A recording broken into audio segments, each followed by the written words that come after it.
Hello again, and welcome back to another reading from the Rigel Black Chronicles, The Ambiguous Artifice.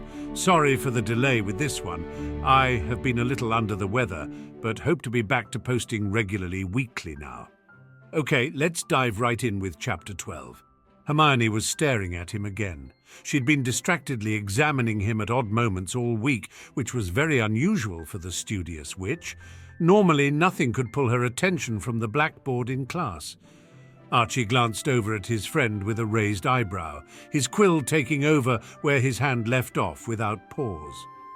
Hermione spared the dicto quill a disapproving look before turning back to gaze at him again, her own eyebrow raised right back, resigning himself to being confused until the curly-haired girl got around to explaining herself. Archie sent Hermione an exaggerated eye smile that had her turning back to her notes with a silent huff. He had to let a real smile out at that. Hermione was too cute when she got annoyed, which was often and rather refreshing, he thought. Harry almost never got annoyed at him, even when he was being purposely annoying.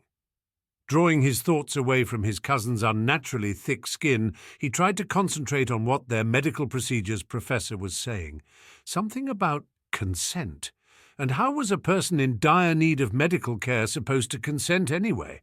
He peeked at Hermione's notes to see if she'd written down anything about that, and saw emergency, implied, scrawled in the margin.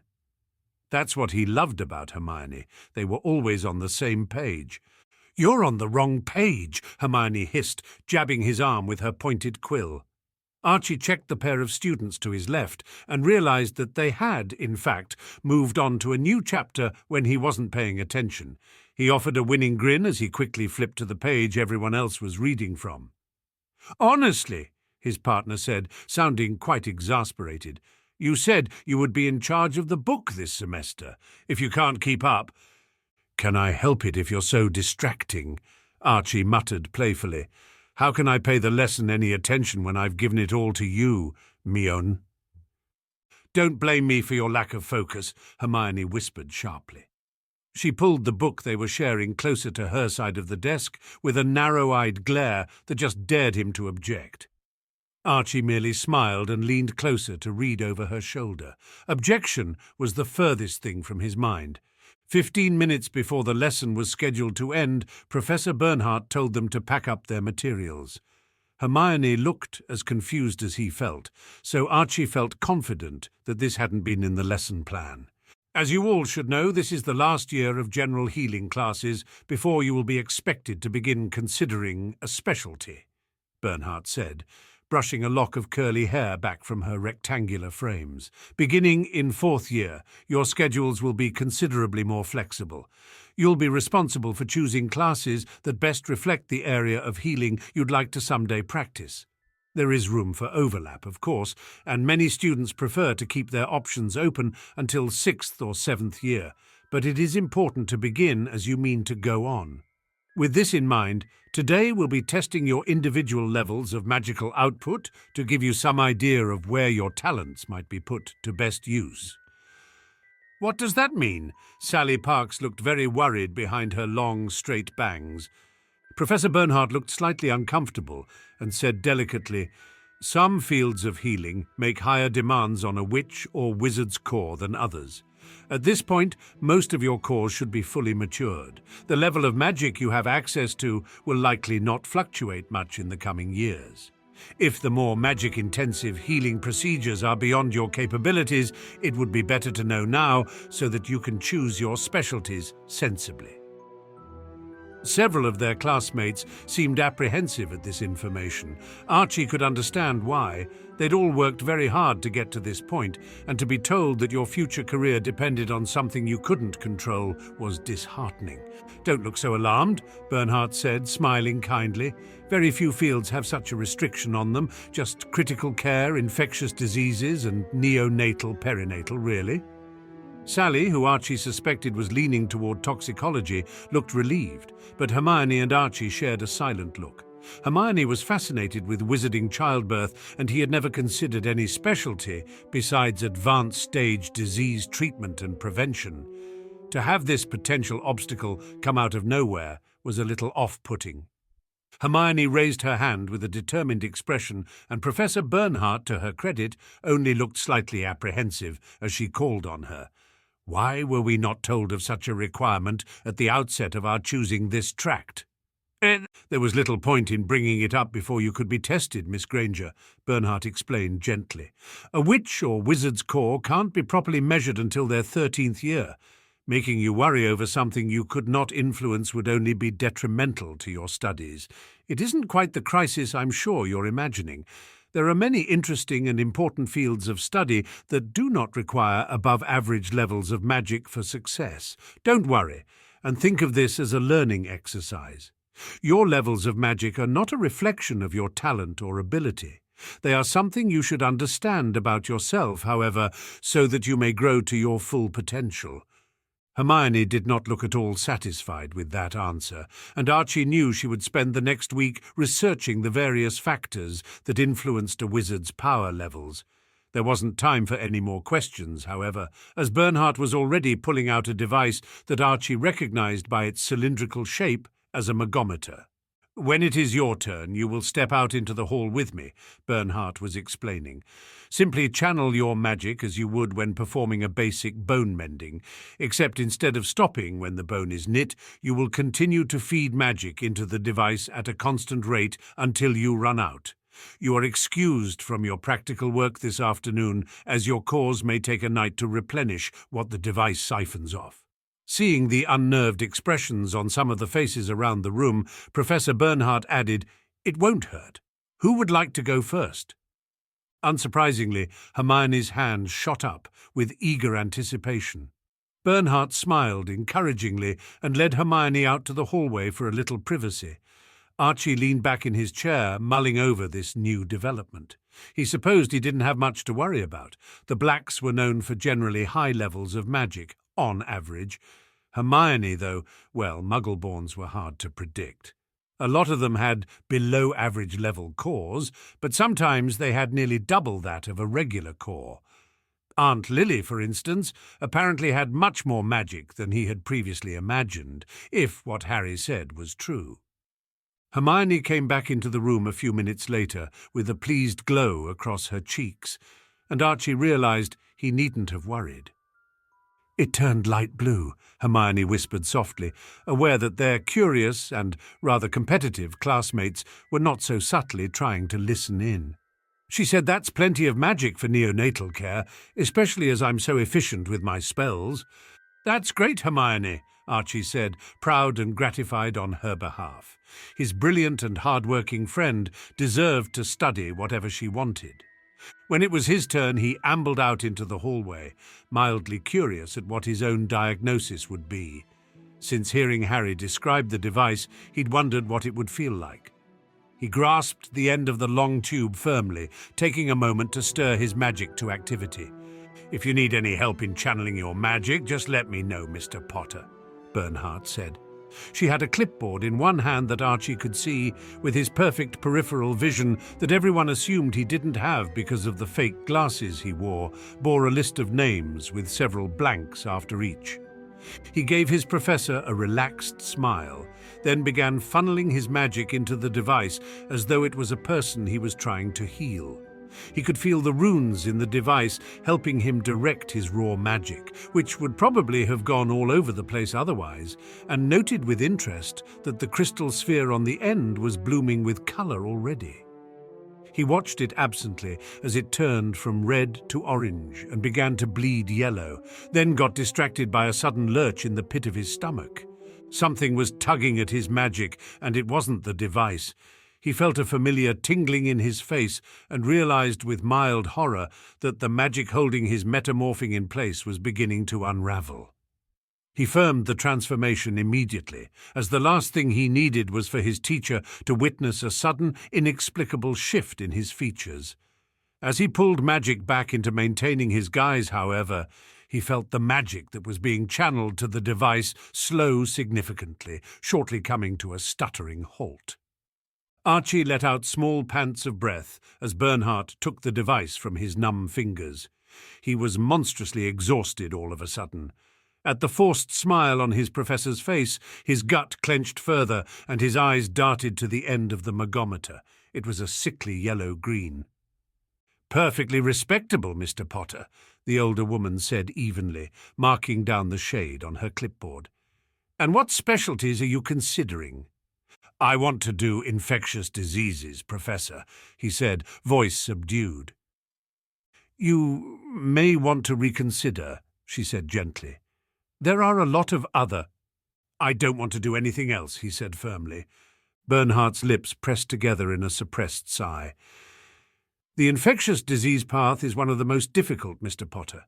I'm sure you have the drive, and you aren't lacking in intelligence, but at some point the practical work will be too much for your reserves. Many of the more advanced treatment procedures simply require a great deal of magic to pull off. I'm sorry, but it won't be possible to employ you in such a field." Archie made a show of shrugging nonchalantly. "I don't need to be involved in treating them myself, Professor. I'm more interested in the research side of things, to be honest. I want to make headway in curing difficult or poorly understood diseases, but I don't care if I'm the one doing the physical curing. It's enough for me to focus my studies on them and work in the theoretical aspects of the field." "Even so," Bernhardt protested, "the coursework required to achieve such a specialty is itself magically demanding. It would be difficult to pass with distinction." "But not impossible," Archie said, giving the professor his best believe-in-me smile. "I can do it, Professor. If it becomes too much, I promise to reconsider switching specialties, but you can give me a chance, can't you?" Bernhardt looked torn, but allowed, "It is your decision. I can only attempt to guide you toward a responsible choice." "Put me down for infectious diseases, please," Archie insisted. "I'll make it work." She sighed, but did as he asked.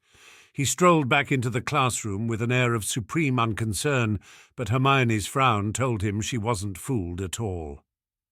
"That took a long time," she said softly. "Is everything all right?" "Perfect," Archie told her. "I'm infectious diseases like I wanted." "That's wonderful," Hermione said, excitement leaking into her voice. "What colour did you get, if you don't mind me asking?" "Green," he said, telling himself it wasn't technically a lie. No need to worry his friend, especially since it wasn't a true concern in any case. He hadn't realized staying constantly morphed tied up such a large portion of his magical core. It took enormous concentration, of course, especially to keep it up in his sleep, a feat he still felt great pride in having achieved, but he'd never considered the magic involved. Still, he wouldn't need access to all his magic until the upper years of study. By then, maybe Harry could come up with a way to make their polyjuiced forms even more similar, so that his metamorphic abilities didn't have as much work to do. Since their practicals had been cancelled for the day, he and Hermione took a stroll out to their favourite tree to get some reading done before dinner. After the unexpected excitement of magic testing earlier, Archie had almost forgotten Hermione's unexplained staring problem, but when he caught her giving him measuring looks from over her textbook, he tilted his head in friendly invitation to speak. "How was your winter break?" she asked very casually. Archie was pretty sure she'd asked him that several times since they'd been back, but he played along. "Really great. How was yours?" "Fine," she hummed. After a moment she added, "It's strange going back to the Muggle world after so much time here, though. What's it like living with other wizards? Do you do anything exciting for Christmas? I mean Yule?" "Nothing spectacular," Archie said. "Just gift exchange and lots of food, really. Some folk go to services for the old gods at midwinter, but my family isn't particularly spiritual." "What about New Year?" Hermione asked, blinking curiously. "I've heard wizards mark the modern calendar year as well, with parties and the like. There's a really popular one in England, now that I think about it, isn't there?" "Ah, yes," Archie said, trying not to frown. "There's a big gala on New Year's Eve that the SOW party throws. It's sort of a fundraiser, but also sort of a social event for, high society types." "You mean purebloods?" Hermione said bluntly. "Yes, I've heard. Have you ever been?" "I did go this year," Archie said, wondering why on earth Hermione was so interested in the event. Had she heard something? There wasn't anyone at AIM who would have been at a Pureblood Society event besides him, he didn't think. American and British wizarding communities didn't really mix, and all the Englanders at AIM were Muggle-borns or half-bloods. He supposed someone might have family who'd been there, but why would they talk to Hermione about it? "That's unusual, isn't it?" Hermione commented. "It's my understanding that the guest list is very exclusive, at least when it comes to those of mixed heritage like us." "My cousin wanted to introduce me to some people," Archie said vaguely, "and my dad was working security for the minister that night, so my family went along. It was unusual, yes. I probably won't attend again." "Why not?" Hermione asked. "Don't you get along with those Sow Party types?" "I just won't have cause to," Archie said, a bit uncomfortable. Looking to change the subject, he added, "It's pronounced like so, by the way, not sow." "What?" Hermione looked taken aback, and Archie congratulated himself for successfully distracting her. "No, I'm sure I heard someone call them the Cow Party, and it rhymes, doesn't it?" "Actually, no," Archie explained. "That's a reference to what the party used to be called. It started out as the Cow Party, then it got changed later to the SOW Party." "What does cow stand for?" Hermione wrinkled her nose. "And why would anyone think up such an awful acronym?" Archie laughed. "I don't think anyone called it the Cow Party back then. It was the Cure Our World campaign. It was actually extremely bigoted. Cure was meant mostly as cleanse, I think, and the entire platform was the thinning out of mixed or muggle blood from wizarding society." Hermione's mouth fell open in outrage. "But that's barbaric. It's the same sort of rhetoric that excuses ethnic genocide. How could there possibly be a political platform in this day and age that supports such obvious—" She broke off into a short growl of disbelief. "Cure our world indeed. Just who do they think they are? They're mostly prejudiced gits who are too blinded by their own enmity to notice that the world has moved on without their bigotry," Archie said, shrugging a bit. "It's made up of families from a political oligarchy that goes back centuries, really, but their party was losing influence steadily after the fall of Grindelwald, until about 40 years ago when Riddle took over and revitalized it completely. He's the one who changed the name to Save Our World, and it was his people who started calling it the Sow Party. Their motto is something to do with sowing the seeds of the future or whatever. That's why it's pronounced like sow, not sow. It's mainly light-sided wizards who remember what the true root of the party is that call it the Cow Party. It's an insult and a reminder, see?" Hermione's eyes widened. "That's why their seal has a bag on it. It's a bag of seed." Archie grinned slightly. "Thought it was a bag of money, didn't you? That's what a lot of people think, because it's made up primarily of old moneyed families." "I knew the Sow Party had strong stances against Muggle influences on society, but I didn't know it was the basis of their entire platform," Hermione said, looking incredibly upset. "They have a lot of other agendas too," Archie said. "At least they do now. Riddle champions all sorts of causes through the party, like the releasing of restrictions on dark magic and artifacts, the reintroduction of certain standards of schooling, the establishment of various societies and charities devoted to the preservation of traditional wizarding culture. All sorts of stuff, really. Blood supremacy is just one of the most volatile and controversial issues they push for. And the oldest? They have so much influence, though," Hermione groaned. "How can roughly half of an entire population be so wrong?" "It's not half," Archie reassured her, now regretting bringing up the subject.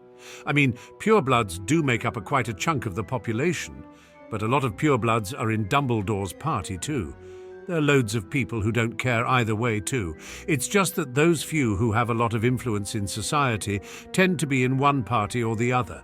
There aren't a lot of really powerful neutrals anymore." "They aren't all purebloods, though," Hermione said suddenly. "Other people associate with them, don't they? You went to one of their events, even.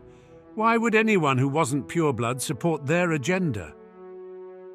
"The SOW party has power," Archie said. "Influence. They've rigged the employment system with laws and incentives so that the only way for a half-blood or muggle-born of talent to get a position in the ministry or in the numerous private companies secretly funded by the party is to play by their rules. Also, like I said, they support other things. Most dark-inclined witches and wizards support the party, even if they aren't pure-blooded, because it's the only organization fighting the stigma against dark magic. Why would anyone want to support dark magic? Hermione snapped, clearly indignant. It's not all unforgivable curses, Archie said slowly. It used to have a better reputation, actually. The light-aligned wizards have spent a lot of time in the last 50 years working to undermine the SOW party by attacking the kinds of witches and wizards who support it. Traditionally, dark families also tend to be more politically conservative and more blood-obsessed. So by working for restrictions against dark magic and setting a tone of intolerance about it, Dumbledore's party can indirectly discredit other things dark wizards stand for and resist efforts by the SOW party to pass blood supremacist legislation as well. So instead of debating the real issues, both sides just attack the parts of the opposition's platform that are easiest, Hermione summed up, disgust on her face. But that's ludicrous. Then you've got people who don't even care about blood-supporting prejudiced policies for the sake of some other end and causes of real merit being overlooked on both sides because of which side endorses them. It's so terribly inefficient and irresponsible. It's politics, Archie said, not sure what there was to be so worked up about. Then again, he grew up knowing how things were in the wizarding world. It's always been complicated. Everything is about alliances and money and power and the exchanges they facilitate. There are ways to get around the system, though, if you're clever. It's idiotic, Hermione insisted. Someone has to do something. She began muttering to herself wildly as she abandoned her textbook completely in favor of scribbling out long lines of neatly printed letters in one of her notebooks. Archie settled back to watch her fume and plot. He wasn't sure if there was anything a 13-year-old could do, exactly, but if there was, Hermione would be the one to figure it out. She was alarmingly brilliant when she set her mind to a problem. All the more reason to keep her mind on things other than him, in fact. If nothing else, solving the wizarding world's woes would keep Hermione too busy to consider his many idiosyncrasies. Transitioning back to her role as Rigel after the break came almost too easily to Harry. Even after being on the other side and meeting all her friends as herself for a brief moment, Rigel's semi-persona was comfortable and almost relaxing. Here at Hogwarts, she didn't have to worry about what Archie was doing or saying, or what her parents or Sirius would think, or what others would think they were thinking, or anything. She could just let go of all that drama for a while and get back into the familiar rhythm of classes, studying, and of course, potions making. Her friends hadn't brought up anything about the gala since she'd been back, which she took as a good sign that their ruse had been pulled off rather deftly, that is, until she walked in on them talking about it without her. It was the first Saturday after break, and she was the last to wake. She'd been absolutely exhausted by the time she collapsed into bed the night before, having turned back a full day and a half cumulatively since the last time she'd slept. On weekends, when Defense Club meetings meant there was no need to wake up early to exercise, she could take as much sleep as she wanted, getting the most out of her sleep cycle adjusting potion, even if it did make her look like a bit of a layabout to her roommates. She washed her teeth and face and grabbed her bag, thinking to beg a meal from Binny before turning back once again to see Snape about an assignment she was meant to be handing in that week. Spotting her friends across the common room, she wove her way over with the intent to see what was on the agenda later in the day. As she approached, however, she heard Millicent saying, "You noticed too? I thought maybe he was nervous." Rigel doesn't get nervous. Theo, whose chair was facing away from Rigel as she walked up, scoffed lightly. More likely he was acting for the sake of his fam. A swift elbow from Blaise, who had noted Rigel's presence, shut Theo's mouth rather quickly, but it was too late at that point to pretend politely she hadn't heard. She loitered at the edge of the couch as serenely as she was able, smiling good-naturedly to make sure Theo knew she wasn't offended. She knew he didn't think long about most of the things he said. It was part of his charm. "You guys are talking about the gala, right?" she said. "We just thought you seemed a bit uncomfortable that night," Pansy, ever the diplomat, said. "Was everything all right?" "Of course." Rigel shrugged. I suppose I must have been distracted. I worried about Harry most of the night. She's not very social, and I know how many people were looking forward to meeting her. Miss Potter was just lovely, Pansy said. There was no reason to be concerned. How could we not like anyone you held in such esteem? That's kind of you to say, Pansy, Rigel said, amused. Harry did mention to me how solicitous you were that evening. It meant a lot that you all included her. She hid a smile at the slightly guilty looks on several of her friends' faces. Serves them right, she thought slyly. As Harry, she didn't care much how people who were essentially strangers looked at her, but as Rigel, she wanted better of her friends. We were going to work on that transfiguration essay this morning, Theo said after a long moment. Did you want to join us? Rigel shook her head. She couldn't tell them that she'd finished the essay on Tuesday when it hadn't been assigned until Wednesday, but she had other business in any case. I have to go see Snape. It's Saturday, Draco frowned, and you just saw him last night. She mentally winced, realizing that was an idiotic thing to let slip out. She was in fact about to turn back to the previous night, but it was entirely surreal to hear Draco tell her she'd already done something she hadn't, in fact, done yet. I forgot to ask him something, she said, resigning herself to making up an excuse to stop by that morning when she was next present in it, just in case one of her friends checked. As she left the common room, she wondered if she was overdoing it on the time-turner, now that she had it back. This would make her fourth Friday evening. She had also spent Friday evening brewing in her lab, researching obscure cauldron-treating techniques in a secluded corner of the library, and working on one of Flint's essays in the come-and-go room. At this rate, she would be through most of the things she was interested in learning by the end of the year. Then again, those things would likely lead to new things to learn, and she didn't know how long she would be allowed access to such a valuable resource. It would be criminal to waste it. She slipped into an alcove and turned back 16 hours to the previous evening. With a quick check to make sure she did, in fact, have the assignment for Snape finished, and in her bag, she made her way through the dungeons towards Snape's office. With a quick nod and greeting to Draco, who was going in the opposite direction, she knocked on the door and waited to be admitted. There was no immediate answer, which she found odd, as they nearly always met at the same time on Friday evenings to discuss the week's assignments. Perhaps he was tied up elsewhere. She debated leaving the assignment under his door, but decided she could wait at least a little while for him to show up.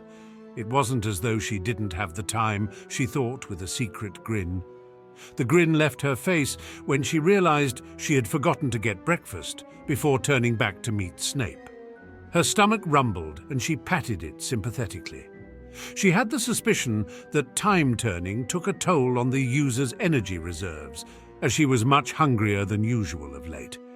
It was 10 minutes later that her head of house came striding down the corridor with wide sweeps of his robes. She put her herbology textbook back in her bag and stood aside patiently while he unlocked his office door. She settled into the chair he conjured for her and took out her assignment from her bag. He'd given her a recipe for an unknown potion and asked that she fill in the blank ingredients and directions based on what she imagined the recipe was intended to do. She'd come up with 2 possible versions that she thought were, if not equally viable, at least interesting interpretations, and was eager to see what he made of them. Snape dropped a bag from his pocket onto his desk and scowled at it for a moment before sitting down as well. As his robes met the chair, they sent up a fine cloud of black dust that glinted oddly in the torchlight.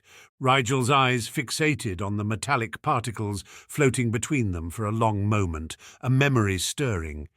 "What is that from, Professor?" She didn't think she'd seen it anywhere at Hogwarts. It definitely looked familiar, though. "This?" The potions master spelled it away with an annoyed sneer. "From the Metallurgists' Guild, of course. Their foyer is coated in it." "The one on Craftsman Alley?" she asked, frowning. She'd never been there, but it wasn't too far from the Potions Guild. Snape hummed, sounding displeased. "I acquired a number of suspiciously cheap moonstones from a dubious associate and required use of the guild's expertise to ensure the stones were genuine." "Does the Metallurgist Guild often work with the Potions Guild?" she asked distractedly as she tried to recall where she'd seen the dust. Somewhere in the alleys it hit her. She'd knocked into a man on her way to the guild one morning, a man whose robes were covered in the black dust and whose little brown sack she'd helped to recover. She had to stop herself from groaning out loud. It had been Pettigrew. She hadn't recognized him as her parents' old friend at the time, but looking back, it could have been no one else. He'd probably had the jewel on him that very day, in the sack she'd so blithely handed back to him even. "The metallurgists will check the properties of any materials you bring them, for a relatively low fee," Snape was saying. "Though I might have saved myself the trip. The odds of Fletcher having anything but synthetic moonstone were minuscule in any case." He seemed to be speaking mostly to himself now, which was good because Rigel wasn't hearing most of it. If Pettigrew had been to the Metallurgist Guild with the artifact, they may have tested its properties, they may know something about the jewel, or remember Pettigrew and be able to recognize its description if someone were to ask. But how would anyone know to ask unless she did something about it? "In any case, your assignment, Mr. Black." Rigel snapped back into the present, relegating the jewel to the back of her mind for the moment. "Here," she said, handing it across the desk. She sat silently as he perused her work and felt a little glow of pleasure as his lips twitched just the slightest bit in pleased approval. "Very creative," he said, drawling his voice a bit, "though your adding the jasmine blossoms in the second variation is a bit of a stretch. Its only purpose would be to eliminate the effects of the garlic, which would make putting garlic in the potion to begin with rather fatuous." "But not beyond the capacity for idiocy that some recipe designers possess," Rigel said innocently, fighting to keep a smirk off her face. Quite," Snape said, his eyes flicking up from the parchment to assess her politely interested expression. "Still, it was a bit impudent to turn Heinrich's vampire repellent into a breath-freshening potion, don't you think?" "Is that what the original recipe was?" Rigel's eyes widened dramatically. "I had no idea." Snape looked very close to rolling his eyes. "Clearly you require more difficult coursework in the future." "I wouldn't want to strain your question-fabricating abilities," Rigel said, affecting a concerned look. "I'm sure it's been a while since you had to come up with new assignments. How long have you been teaching again, sir?" "Impudent brat," Snape snorted. "For that, you can write a 4-foot essay on the effects of modern Muggle agricultural technology on the potency and availability of magical ingredients worldwide." Rigel couldn't stop the smile that escaped her. That sounded interesting. "Thank you, sir." Snape sneered, but nonetheless wrote out the assigned topic for her with a generally satisfied air. "Now," he said, leaning back once more, "your extracurricular classes are going well, I presume? No difficulty completing the winter assignments without your time-turner?" "Yes, sir, everything is going smoothly," Rigel said, tamping down on any guilt she might feel at overusing the device until nothing but responsibleness and gratitude shone on her face. "Good," he said.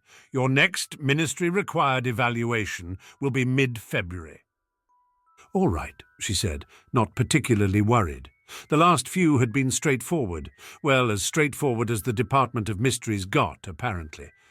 "As to your apprenticeship," he said yes.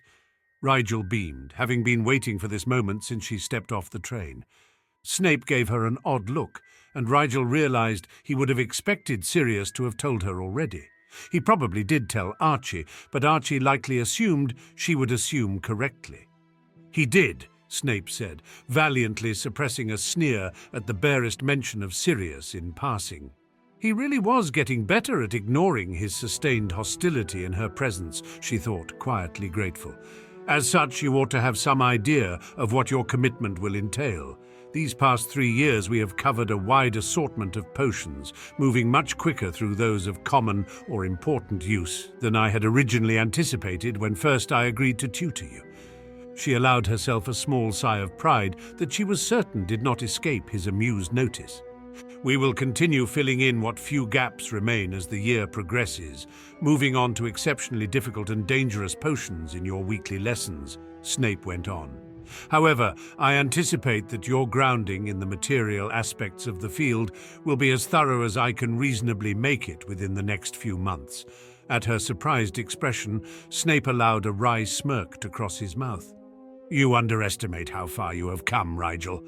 I have never taught a student so dedicated to mastering the field." She felt her cheeks grow warm against her will. She thought there ought to be a word for the feeling that welled up when everything you'd ever wanted was handed over without ceremony. Snape cleared his throat uncomfortably. "There is more to mastery than an in-depth knowledge of ingredients and recipes, however. That is why, beginning next year, I will be teaching you free brewing." Rigel felt her breath actually catch in her lungs. Was he serious? "It is a dangerous technique, and many potions masters go their entire careers without so much as dabbling in it. But you are not most brewers, Mr. Black. I believe you could become quite adept at the art, given enough practice." Her smile probably looked ridiculous, but she couldn't help it. Free brewing was the ultimate mode of experimentation in the potions community. Successful free brewing had resulted in some of the most revolutionary discoveries of the last few centuries. "I would like that very much, sir," she managed to get out after a moment of internal celebration. "There is a condition," Snape said quietly, in a tone that caused the smile to slide right off her face. "Free brewing is not a technique that everyone is capable of performing safely. It requires a good deal of magic and exceptional control over that magic to hold an unstable potion together until it can be neutralized manually. Without that magic and control, the first misstep might cost a brewer his hands or his eyes." Rigel grimaced, but it was not at the gruesome image. Rather, it was at the direction she could now see this conversation progressing. "You want me to stop using the suppressor?" All enthusiasm was gone from her voice now. "Not immediately or all at once," Snape said, attempting to be diplomatic. "Eventually, however, yes. You must learn to harness all of your magic, Mr. Black." She refrained from saying that such a statement was merely his own opinion, and instead said evenly, "Is this a condition of the apprenticeship itself, or only of learning free brewing?" Snape scowled. "I have accepted you as my apprentice, Mr. Black, regardless of your own stubbornness, but remember that I have just explained the increasingly shallow body of knowledge I have to impart. I could spend the next 4 years coming up with exponentially more obscure and unlikely recipes and ingredient combinations, but that would not service your potions education in any useful way. Alternatively, we could attempt to fill the remainder of your school years researching various projects, but would it truly be enough to satisfy you? You sought this apprenticeship because you wanted to benefit from my instruction, did you not? Free brewing is something only a small handful of people on this half of the world can teach you. I am offering this knowledge to you, and if you are very adept and can convince me of the prudence of such a thing, to your cousin Harriet Potter as well. All you have to do is gain control of your own magic, something which will benefit you in all areas of your studies. Do you truly believe that is an unreasonable condition?" She felt as though she'd swallowed something that had been advertised as sweet and had instead turned out extremely sour. A rather childish part of her was saying, "He can't do that," in the back of her mind, but he could, and he was. She was forced to acknowledge. She couldn't argue with his reasoning either, really. She had heard many times how dangerous free brewing was, and magic was the ultimate stabilizer. Everyone knew that. It made perfect sense that wizards of greater magic would be better able to brew unstable potions without getting blown up. Even so, she couldn't help but think this was just Snape's excuse for making her give up the suppressor he disapproved of without a fight. She had to give him points for Slytherin cleverness, at least. At her long, silent hesitation, Snape frowned and asked, uncharacteristically earnest, "Why are you so against this? An honest attempt at controlling your magic does not seem so much to ask, in exchange for what you want more than anything. Do not deny it." She wasn't going to. It was everything she'd ever wanted. "You are a Slytherin, Rigel. Why do you even consider jeopardizing your primary ambition simply so that you may remain mediocre?" She chaffed at the last comment, but recognized that Snape was making an honest, if somewhat snarky, effort to comprehend her reticence. "I'm not sure you can understand," she said slowly. "Most of the Slytherin students have ambitions of power or wealth. They want to be important, to be known, and have influence in some way or another. My ambition is somewhat antithetic to that. I don't want to be important. I want to do important work, but I don't want to be noticed myself." Snape looked unconvinced. "You cannot tell me you don't crave recognition. I have seen it. There is no shame in such a desire, Rigel. You should be proud of your talents." Rigel felt her forehead crease with frustration, not sure there was any way to explain what she wanted in a way he would understand. "I just want to learn potions. When I came here, yes, I wanted your recognition because it validated my reasons for pursuing this field. When you told me I was good at potions, I don't think you can understand what it meant to me. No one ever told me I should study potions. It was a hobby my family humoured and financially supported, which I'm very grateful for, but it wasn't. I needed someone who knew potions to tell me I had a real chance at making it in the field. You made me believe that even though I'm a—" She broke off before her mouth could run completely away with her. She had almost said half-blood girl. "Even though I'm young, that I have the potential to do something great with my abilities. I do think that now, and it's enough. I don't care if other people know how talented I am. If I make mastery, I won't care if anyone ever hears the name Rigel Black again. I just want the knowledge and to further the field and invent potions that change people's lives and—" She swallowed hard. "I just want to be left alone to brew, sir." Snape had the oddest, most unfathomable expression she'd ever seen as he looked at her. After a lengthy pause, however, he merely said, "What does this have to do with your magic? Learning control will only help your potion brewing. You can still be an anonymous academic if you wish." "I can't, though, don't you see?" Rigel frowned deeply, wondering if he was being deliberately obtuse.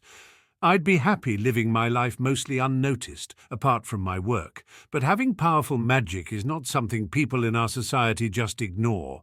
Those with unusual gifts are picked out of the crowd, elevated to a position of high expectations.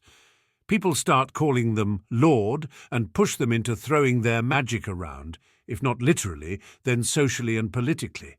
Everyone wants to be acquainted with them, except no one actually wants to be their friend. I don't want that life. I just want to be left alone." "You do not know that such a fate is inevitable," Snape argued. "There are plenty of powerful wizards who live in relative peace." "No, there aren't," Rigel said flatly. "Don't say Dumbledore and Riddle either, because neither of them are left in peace. People watch them constantly. They have to make friends with other powerful people, because if they don't make friends, they'll make enemies simply by being perceived as too aloof or secretive. People are too curious to leave power alone. They already look at me differently because I speak Parseltongue and because of the weird thing my magic can do with other people's cores. If it got out that I had magic so powerful I could barely control it, everyone would want to know what I was going to do with it.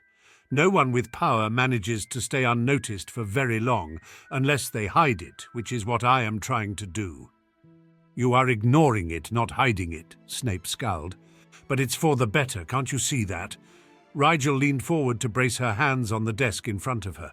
Most of the people with high levels of magic in history end up becoming Dark Lords or getting killed by someone jealous of their power or creating dangerous magical artifacts that ravage the earth or something else incredibly egomaniacal and stupid. No one should have that kind of power. It's dangerous to the whole world. If I develop my magic, that's one step closer to using it. If I even can use it without hurting people. More than likely I'll lose control and something terrible will happen." "Who do you insist that you are a danger?" Snape said, visibly frustrated. "Have you ever actually hurt anyone with your magic?" Rigel shook her head slowly. "No, but I have this gut feeling I can't shake. It's telling me my magic is dangerous." "A feeling is not sufficient reason for ignoring your potential," Snape snapped. "What's dangerous is not learning to control your magic. If pent up long enough, it will hurt someone." "Not if it's suppressed all the time," Rigel said stubbornly. "It's only if I take off the suppressor that it will have the chance to lash out. My aunt keeps hers suppressed all the time, and—" "Do not bring Lily into this," Snape snarled, bringing a hand down on the top of his desk angrily. With a deep breath, he reined his temper and added, "This is about you, no one else." "I don't want to take a chance with other people's safety."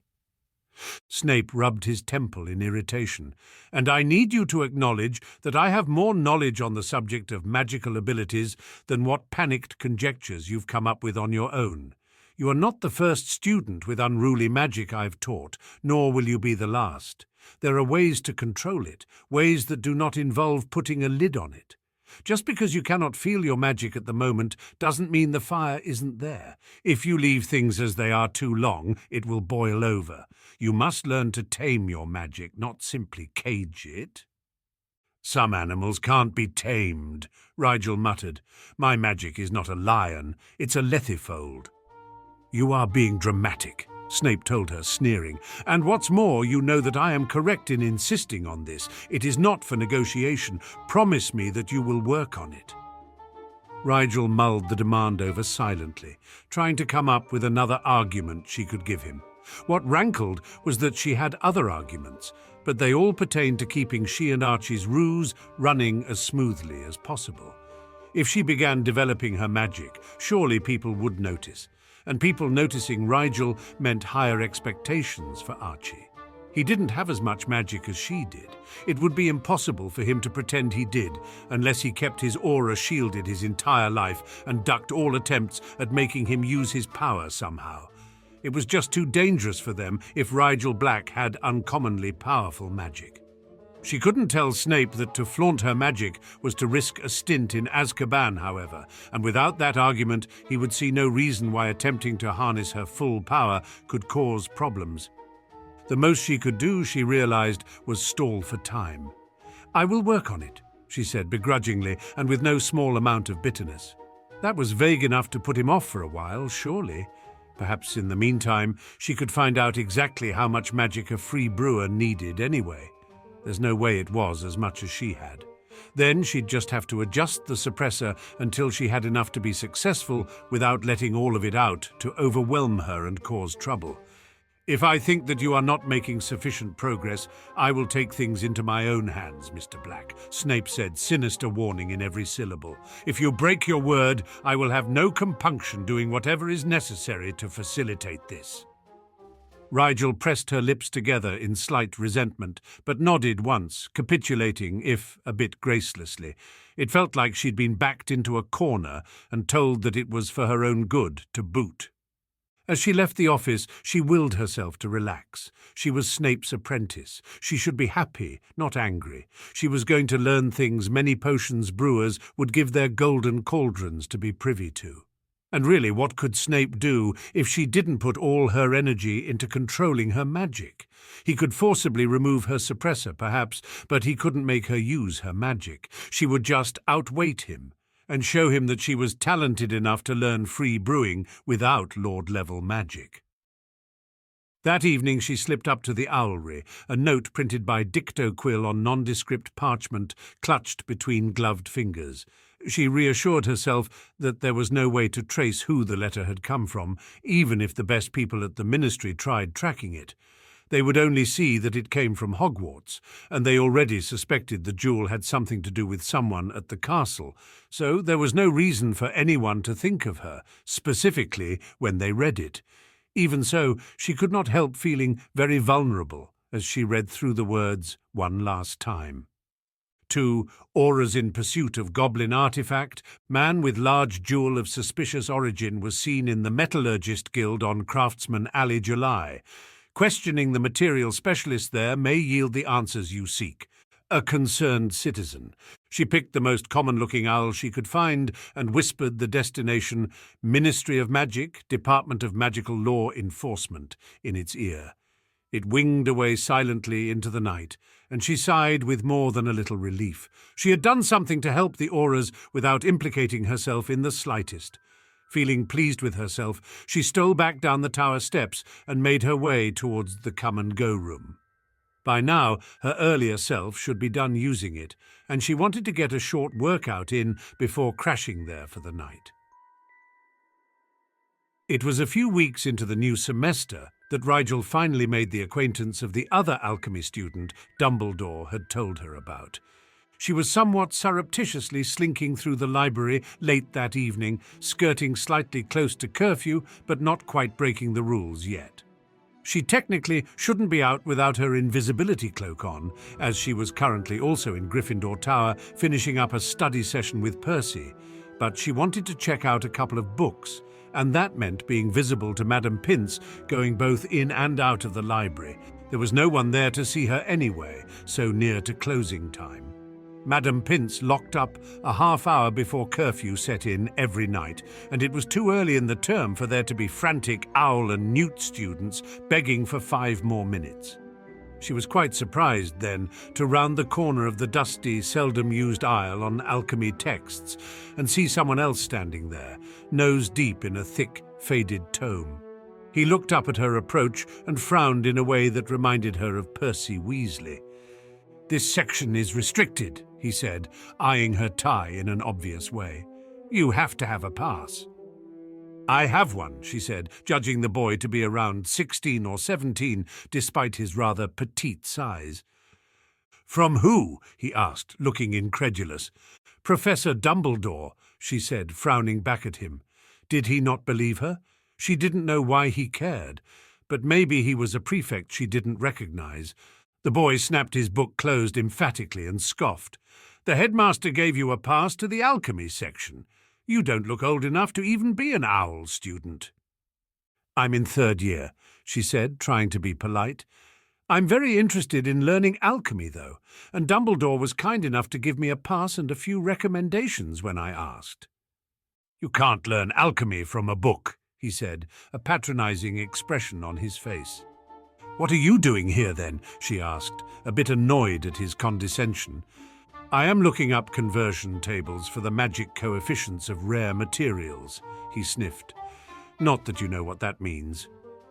Realizing at last that he must be the 6th-year student Dumbledore had told her about, she took a deep breath and reminded herself not to be antagonistic towards someone who could help her out, if she convinced him of her good intentions. "You must be Mr. Albright, then," she said, smiling in a friendly way that seemed to catch him off guard. "Dumbledore said you were in his alchemy class." "Really?" Albright's eyes narrowed, but he dutifully held a hand out nonetheless. "Yes, I am the heir of the House of Albright. And you are?" "Rigel Black," she said, shaking his hand for only a moment before he snatched it back with a slight sneer. Ignoring that, she offered, "He said you were working on a project this semester. Can you tell me about it?" "I think not," he said, wiping his hand on the side of his Ravenclaw robes.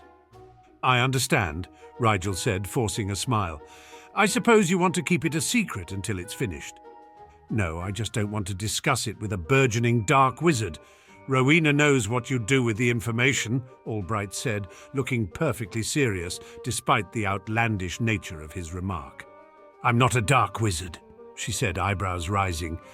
"Not yet, maybe," Albright said, unconvinced. Deciding to try a different track, she said, "I won't ask about your project then. How did you become interested in alchemy? Have you been studying it since 3rd year, or did you start earlier?" The affronted look on his face was almost humorous. "Don't you know who I am?" "You're Mr. Albright," Rigel said, containing a sigh. "You haven't told me your first name yet." "I am Eric Albright, son of Ulrich Albright, Aldermaster of the Alchemist Guild, Premier Executive of Illuminux Inc., Albright said, no small amount of exasperation in his voice. "You want to study alchemy? And you don't know that my family is alchemy? Nicholas Flamel is my many times great-uncle, for Merlin's sake." "Oh," Rigel said, trying to look impressed. "I didn't know." "How could you know anything about alchemy?" Albright said, shaking his head in disgust. "It's a light art, ordered, precise, balanced, requiring a measured sacrifice, not something dark wizards can understand." "What makes you so sure I'm dark?" Rigel asked, a bit exasperated. "While true that alchemy was a highly exact field of magic, you certainly didn't have to have light magic to use it. No more than you had to have dark magic to use divination, though that field of magic was highly unpredictable and very forceful in nature. You're a black. Albright shrugged, as though the answer were obvious. Your darkness is bred into you by centuries of selective magical copulation, just as my light magic was carefully cultivated by my own ancestors over a multitude of generations. It hasn't been proven that magical natures are determined by genetics, actually, Rigel told him. A lot of people have different natures than their parents or grandparents. That's what dark wizards say to deflect suspicion from their dark deeds, Albright said, sneering. When she opened her mouth to protest, he cut her off. I don't have all night to spend arguing with you, Black. Just try not to leave fingerprints all over the books, or better yet, give up this passing fancy with alchemy now. You'll never get anywhere in the field with your family history anyway. He stepped around her pointedly, giving as wide a berth as he could in the narrow aisle. Thanks for the advice, she said, the sarcasm helping to soothe her annoyance somewhat. She got the books as quickly as she was able, and just barely managed to get them to the front desk before Pince could order her out. She hurried to get back to the common room before curfew set in. She had down in her notebook that she had turned back a few minutes after her earlier self had left the Gryffindor common room, so she should be all right to re-enter the common room as she was. Draco came across her in the dungeons and joined her on the way to the common room entrance. His hair was wet from showering after Quidditch practice, which had been running later and later as Flint's win or else philosophy began to gather momentum as the Quidditch Cup approached.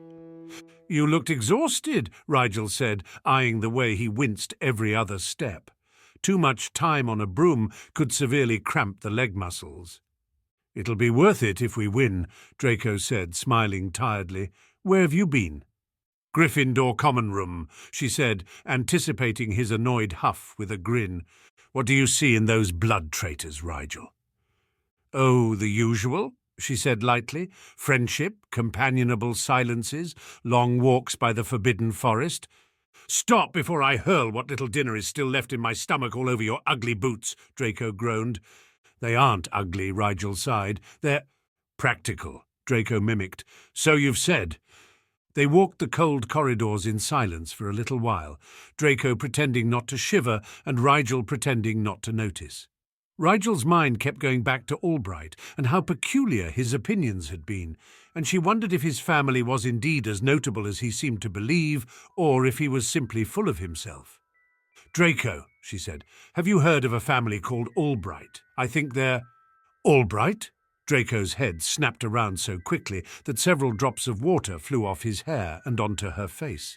She wiped them away with amusement as her friend demanded, What about them? You know of them then? Rigel said, a bit surprised. I've never heard them mentioned in society before. Not dark society. Draco rolled his eyes at her. They're light supremacists, Rigel. The whole family is a bunch of high-strung narcissists who spend all their political capital opposing everything my family does, regardless of principle or reason. I thought they were mainly alchemists, Rigel said, taken aback by Draco's passionate dislike. That's their income source, Draco said, waving a hand dismissively. They've had a stranglehold on the Alchemist Guild for centuries and use it to channel money back and forth between the research labs there and the Albrights private corporation, which is basically an elaborate front for them funneling guild money into their various political campaigns. That sounds involved, Rigel said. How do you know so much about it? Ulrich Albright hates my father, and I assure you the feeling is entirely mutual, Draco said, his face pinched and angry. Albright is always getting in the way of the SOW party's agendas. Father thinks Illuminux is being used to manipulate the market on magical materials too. They're always buying up huge stockpiles of ores or crops, claiming they need it for their alchemical research. But really, they're just monopolizing the commodities so they can allocate them strategically and force the prices up. You remember that shortage of fairy eggs 2 years ago? Rigel blinked. Of course, the price tripled for almost 6 months. I had to start substituting doxy eggs instead for some of my potions. Everyone did, Draco said, crossing his arms indignantly. "And guess who just happened to buy up an enormous pile of doxy eggs right before the fairy egg shortage? Illuminux. They planned the whole thing, or at least took advantage of insider knowledge somehow, just like they did with the ginseng crop during the sleeping sickness." Rigel's lips parted in surprise. That was them? How did they know? And why weren't they selling any of it if they wanted to make money? "To spite my father, of course. I almost died, Rigel," Draco reminded her. "There's no way they could have known you were allergic to the substitution," Rigel said, frowning.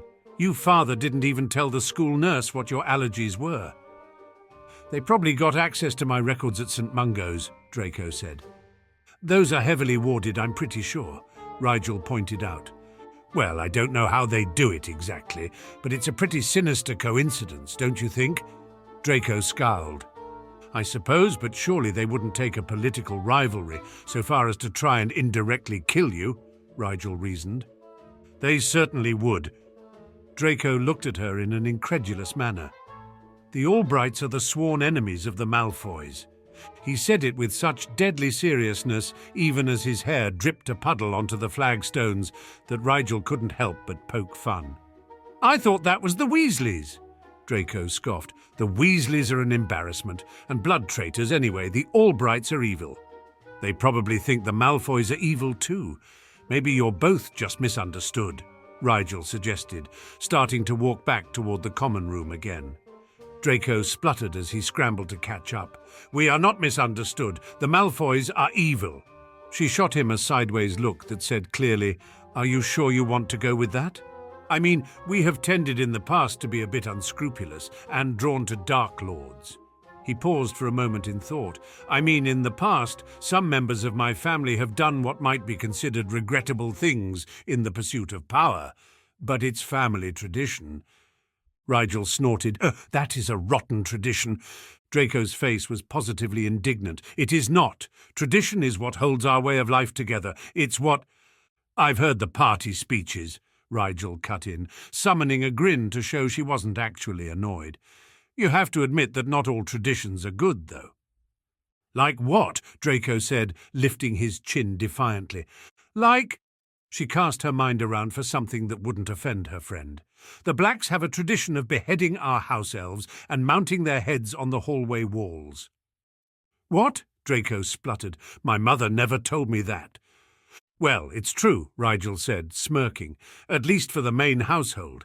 It's stupid, though, because they smell even under the preservation charms, and they clash with every decor style that isn't utterly macabre. That is an example of the power of tradition, though. Some black ancestor decided to behead his house elf and keep it around, so every Lord and Lady Black after that did the same thing without thinking how distasteful and pointless and gruesome it actually was." Draco was silent for a moment, looking slightly grossed out. "I'm sure it had great significance at one point," he settled for saying, not even managing to keep the dubious look off his face. And Rigel was sure it was just another example of blind adherence to inherited patterns of behavior and thought, but she was much too fond of her friendship with Draco to ever say something to bluntly dismissive out loud. There were some opinions he was simply ill-equipped to hear. The first Quidditch match of the new term was on the last Saturday in January between Slytherin and Ravenclaw.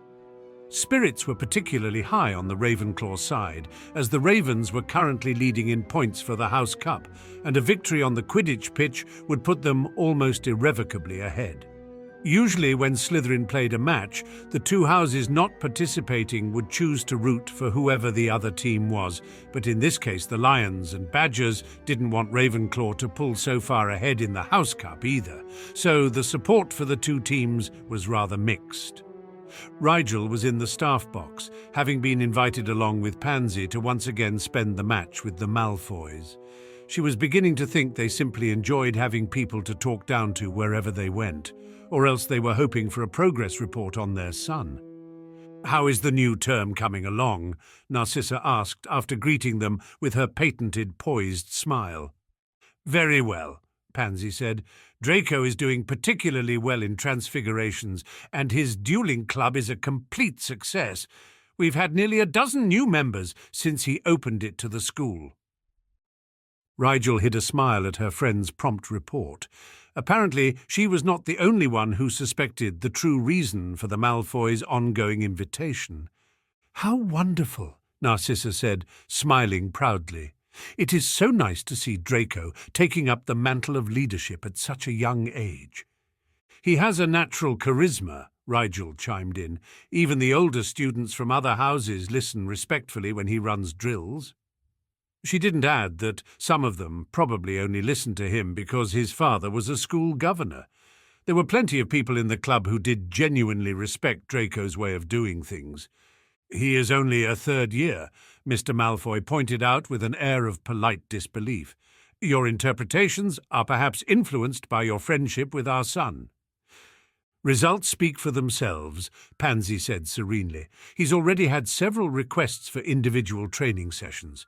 Not that he'd agree to allow his time to be monopolized like that, of course." "The individual training sessions are for us, after all," Rigel added. The adults laughed politely, looking satisfied that their son was at least doing well enough that his friends had nothing unhappy to say. "And how are your studies progressing, Miss Parkinson?" Mr. Malfoy asked, after glancing down at the pitch for a moment to check the progress of the warm-ups. "Which classes are you taking this year?" "My extracurriculars are divination, arithmancy, and care of magical creatures," Pansy recited, looking as though she'd told him so before at some point and wondered why he was asking again.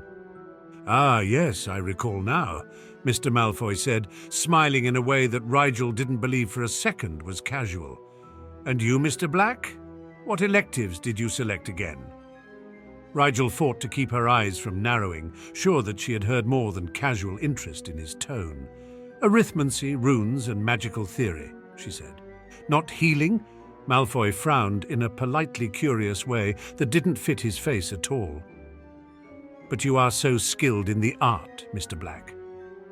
Rigel affected a look of earnest gratitude. "Madam Pumphrey is kind enough to tutor me unofficially whenever we both have free time. My cousin Harriet lends me her healing textbooks over the holidays too, and has been a great help in furthering my understanding of the subject." "Why not simply take the class if you have such an interest in it?" Narcissa asked, looking genuinely perplexed. Rigel shrugged a tiny bit. "I had to choose the 3 subjects I thought would be most difficult to learn on my own. I can learn healing through my cousin and Madam Pumphrey's generosity, so there was no reason to take up a slot on my schedule that could be filled by a subject I have no other way to study." "Is it wise to attempt to focus on so many different subjects at once, instead of choosing to master a few that interest you greatly?" Mr. Malfoy asked, one eyebrow raised. "They all interest me greatly," she said, as guilelessly as possible. "It is so rare to meet such a devoted academic these days," Narcissa cut in, smiling in a way Rigel knew was meant to soften her husband's rather pointed inquiries. "Perhaps some of it will rub off on our heir." "Draco doesn't take direction from his peers," Pansy said, drawing the attention away from Rigel once more. "It's quite the other way around." The game began soon after, and Rigel's attention was distracted from wondering why Mr. Malfoy was suddenly so interested in her schoolwork. Perhaps he was simply curious as to how a Hogwarts student learned so much about a subject that was not emphasized in the curriculum. It had seemed like more than that, but Rigel admitted to herself that she was probably being paranoid. She had been feeling increasingly as though she were missing something important lately, and it was apparently starting to give her suspicious tendencies. Snape had appeared sometime just before the tip-off, and now stood at the elder Malfoy's elbow as the game commenced. "The team looks in fine form," Malfoy remarked a few minutes into the match. "The chasers are remarkably efficient." "As I understand it, Captain Flint has been particularly driven this last month," Snape drawled.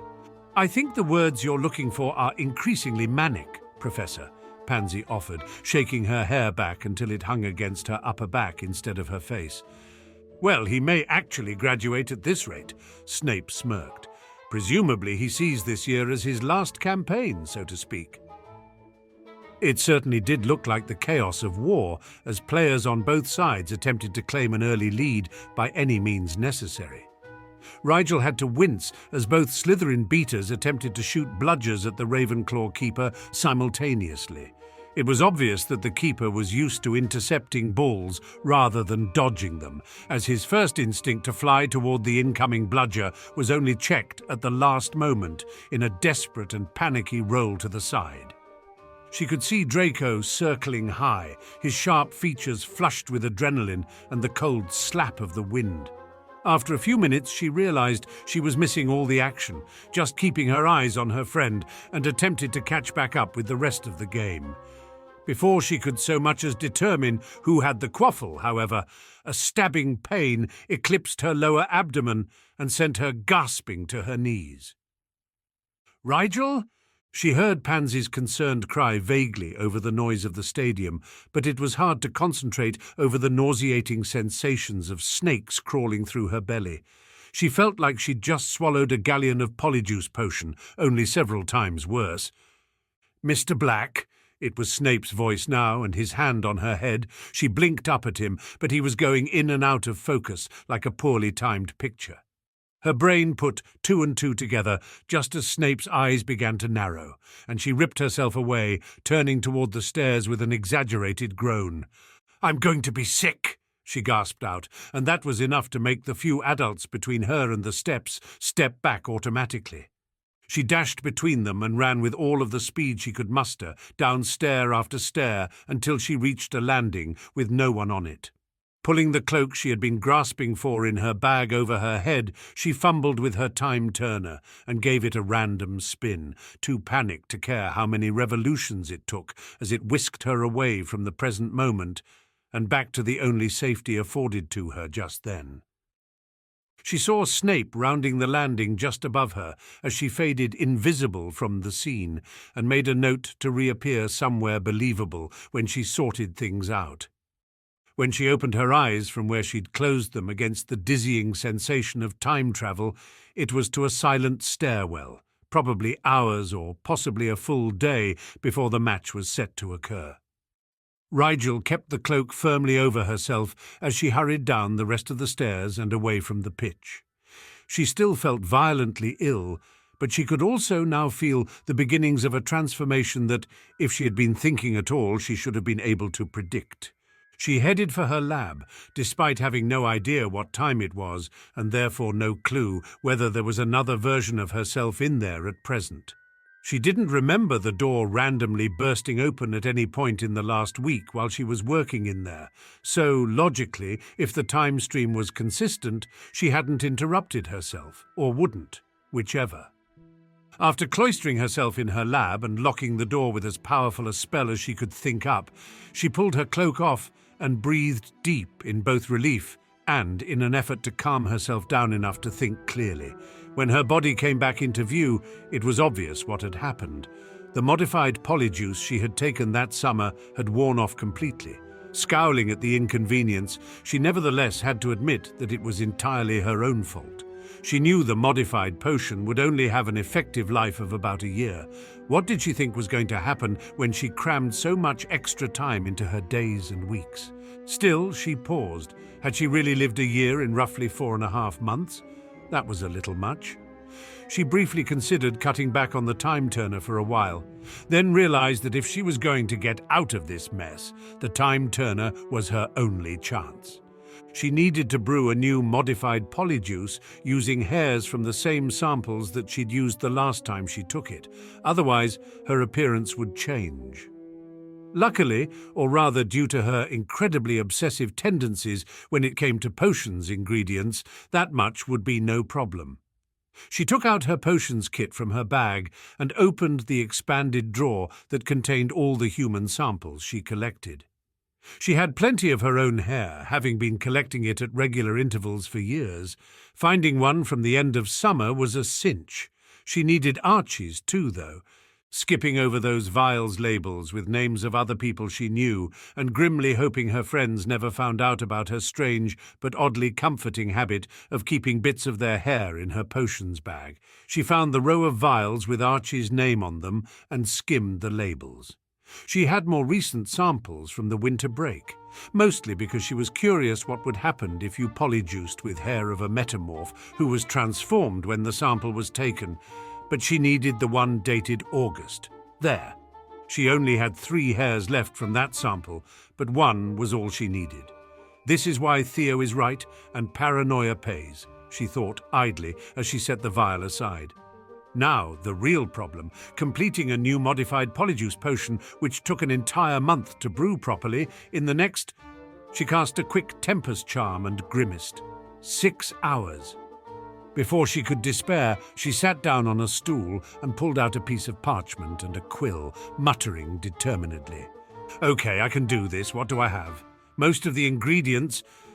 She made a quick inventory, grimacing as she realized she'd have to somehow get a hold of an amber stone, one preferably a bit bigger than the pea-sized ones she'd been using. She didn't want to be doing this all over again if she happened to somehow squeeze another year into her remaining 4 months. Amber wasn't stocked in their student storeroom, she knew, and while it was possible that Snape may have some in his private store, it was not possible that Snape would not ask her what exactly she needed it for. She could owl order it, but she didn't know how long that would take, and it was the very first ingredient she needed to put in the cauldron. There was also the problem of logistics, she realized. Her time turner could only go back a week at a time, and polyjuice needed to brew continuously for a full moon cycle. She would have to fold 4 weeks into one, while somehow not running into herself or anyone else along the way. Oh no, she groaned out loud, realizing that reliving the same week 4 times would be impossible. I've already done Tuesday 3 times. That would put her at 7 selves in 1 time, which was very, very dangerous, according to everything the Ministry and Snape had told her. Okay, she talked herself through it. All right, I'll redo this week 3 times, then go back to Wednesday on the 4th go-round and live through Monday, then go back again to Saturday morning once the potion is finished. Yes, but where? At various points in the last week, she had already been present in the room of requirement and her lab, ruling both of them out as places she could leave the polyjuice because she didn't remember there being unexplained polyjuice in either place when she was last there. She would need somewhere to sleep too, or rather 4 different places to sleep throughout the week that somehow didn't include her dorm or the come-and-go room, since she had already slept in both places almost every night over the last week. What a mess, she sighed. She could try camping out in the forest, but the odds of her not being eaten eventually by acromantula while she slept were probably fairly low. With a reluctant grimace, she realized her safest option was going to be leaving Hogwarts altogether. Once out of the school, she could purchase the amber stone at any apothecary and simply hole up in a series of cheap hotels. It felt wrong to contemplate leaving the school in the middle of the semester, but, she reasoned with herself, it wasn't as though she wouldn't also be at school that week. It would only seem to her as though she'd taken a month off of classes. No one else would even know. It was probably going to involve breaking a dozen rules, but hadn't she already? Better than being sent to Azkaban for using a ministry-controlled potion to impersonate a pureblood, she muttered half-heartedly. That was the likely consequence if she couldn't get her appearance back under control before Snape tracked her down after the Quidditch match. She had seen in his eyes the beginnings of suspicion, and why not, when he likely knew exactly what the symptoms of polyjuice wearing off were? There was no way she could buy the standard potion on the black market and use that until she had enough legitimate time to brew her own long-lasting version. Snape would likely be watching her more carefully than ever as soon as she rejoined the time stream. She wouldn't put it past him to arrange for her to be in his presence over an hour continuously that very day, just to be sure she wasn't taking the potion. How much easier things would be if she and Archie had been twins instead of cousins. She loved her mother dearly, but it was difficult sometimes not to imagine how simple life might have been if she could have just gone to Hogwarts a normal girl. Curious, almost against her will, she took out her wand and conjured a basic mirror. The person who looked out of it at her was like a vision from another life. Dressed in Slytherin robes, she smiled tentatively, almost unable to believe her eyes. She certainly didn't look like Archie anymore. With a tilt of her head, she took in her reflection raptly, realizing that this was the first time in over a year and a half that she had seen her true face. Longer than that, she amended, if you counted the months of folded time, too. Her hair was the same, short and black, but nearly everything else was off. She squinted and realized belatedly that her eyesight was even worse than she remembered it being. Perhaps she'd just gotten used to perfect sight. With a sigh, she realized she didn't have a pair of glasses here at Hogwarts. Why would she? She resigned herself to a long month of nearsightedness. Stepping closer to bring her features into sharper focus, she noted to her surprise that she looked a bit like Lily, in her face shape at least. It was rounder than the pointed purebred look she'd been sporting for so long. Her cheeks were softer and her lower lip slightly fuller. Her eyes were uncanny after seeing them in grey and dull green contacts for so long. They almost glowed, but that might be the intensity with which she was inspecting herself. She didn't know if the girl in the mirror could be called pretty. She just looked odd to her. She'd never considered vanity one of her defining traits, but she couldn't deny a certain amount of fascination as she experimentally turned from side to side. She was definitely maturing, she noticed with mixed feelings. Her waist was sloping in and her chest slightly out. She'd also lost at least an inch in height, she thought with annoyance. It figured that Archie would be taller than her. At least she still had her musculature. Relative health was one of the things about the body that even polyjuice would still reflect. After one last look, she banished the mirror, satisfied that at least no one would recognize her as Rigel Black while she was away from school. She would have to lose the school robes, though. This is going to be more elaborate than I thought, she complained to herself, mentally drawing up a list of things she would have to do. First was collecting a couple changes of clothes and her savings from her dorm room. As it was very early Saturday morning, she would have to wait until her previous self woke up and left for the Quidditch match. That gave her a few hours to prepare the rest of it. She began gathering cauldron, scales, stirring rods, knives, and anything else she might need to complete the polyjuice. She used the cauldron as a carrying container, as her book bag was not quite extendable enough to shove an entire pewter-sized 2 inside comfortably. She made a list of what books she wanted to grab from her dorm to read while she was waiting for the potion to brew, then tried to decide if there was a way she could get food from the kitchens without any of the elves asking who she was and why she looked sort of like Rigel. Binny, at least, would probably notice something off. Food would wait then. Where should she go first? Not Hogsmeade, she said aloud. She was obviously school-age, even if she didn't look like Rigel Black. It would be too easy for someone to alert the school. They'd probably even think they were doing what was best for a young girl wandering about on her own. A moment later, she realized that her youth at least she could fix. An aging potion only took a couple of hours to whip up, after all.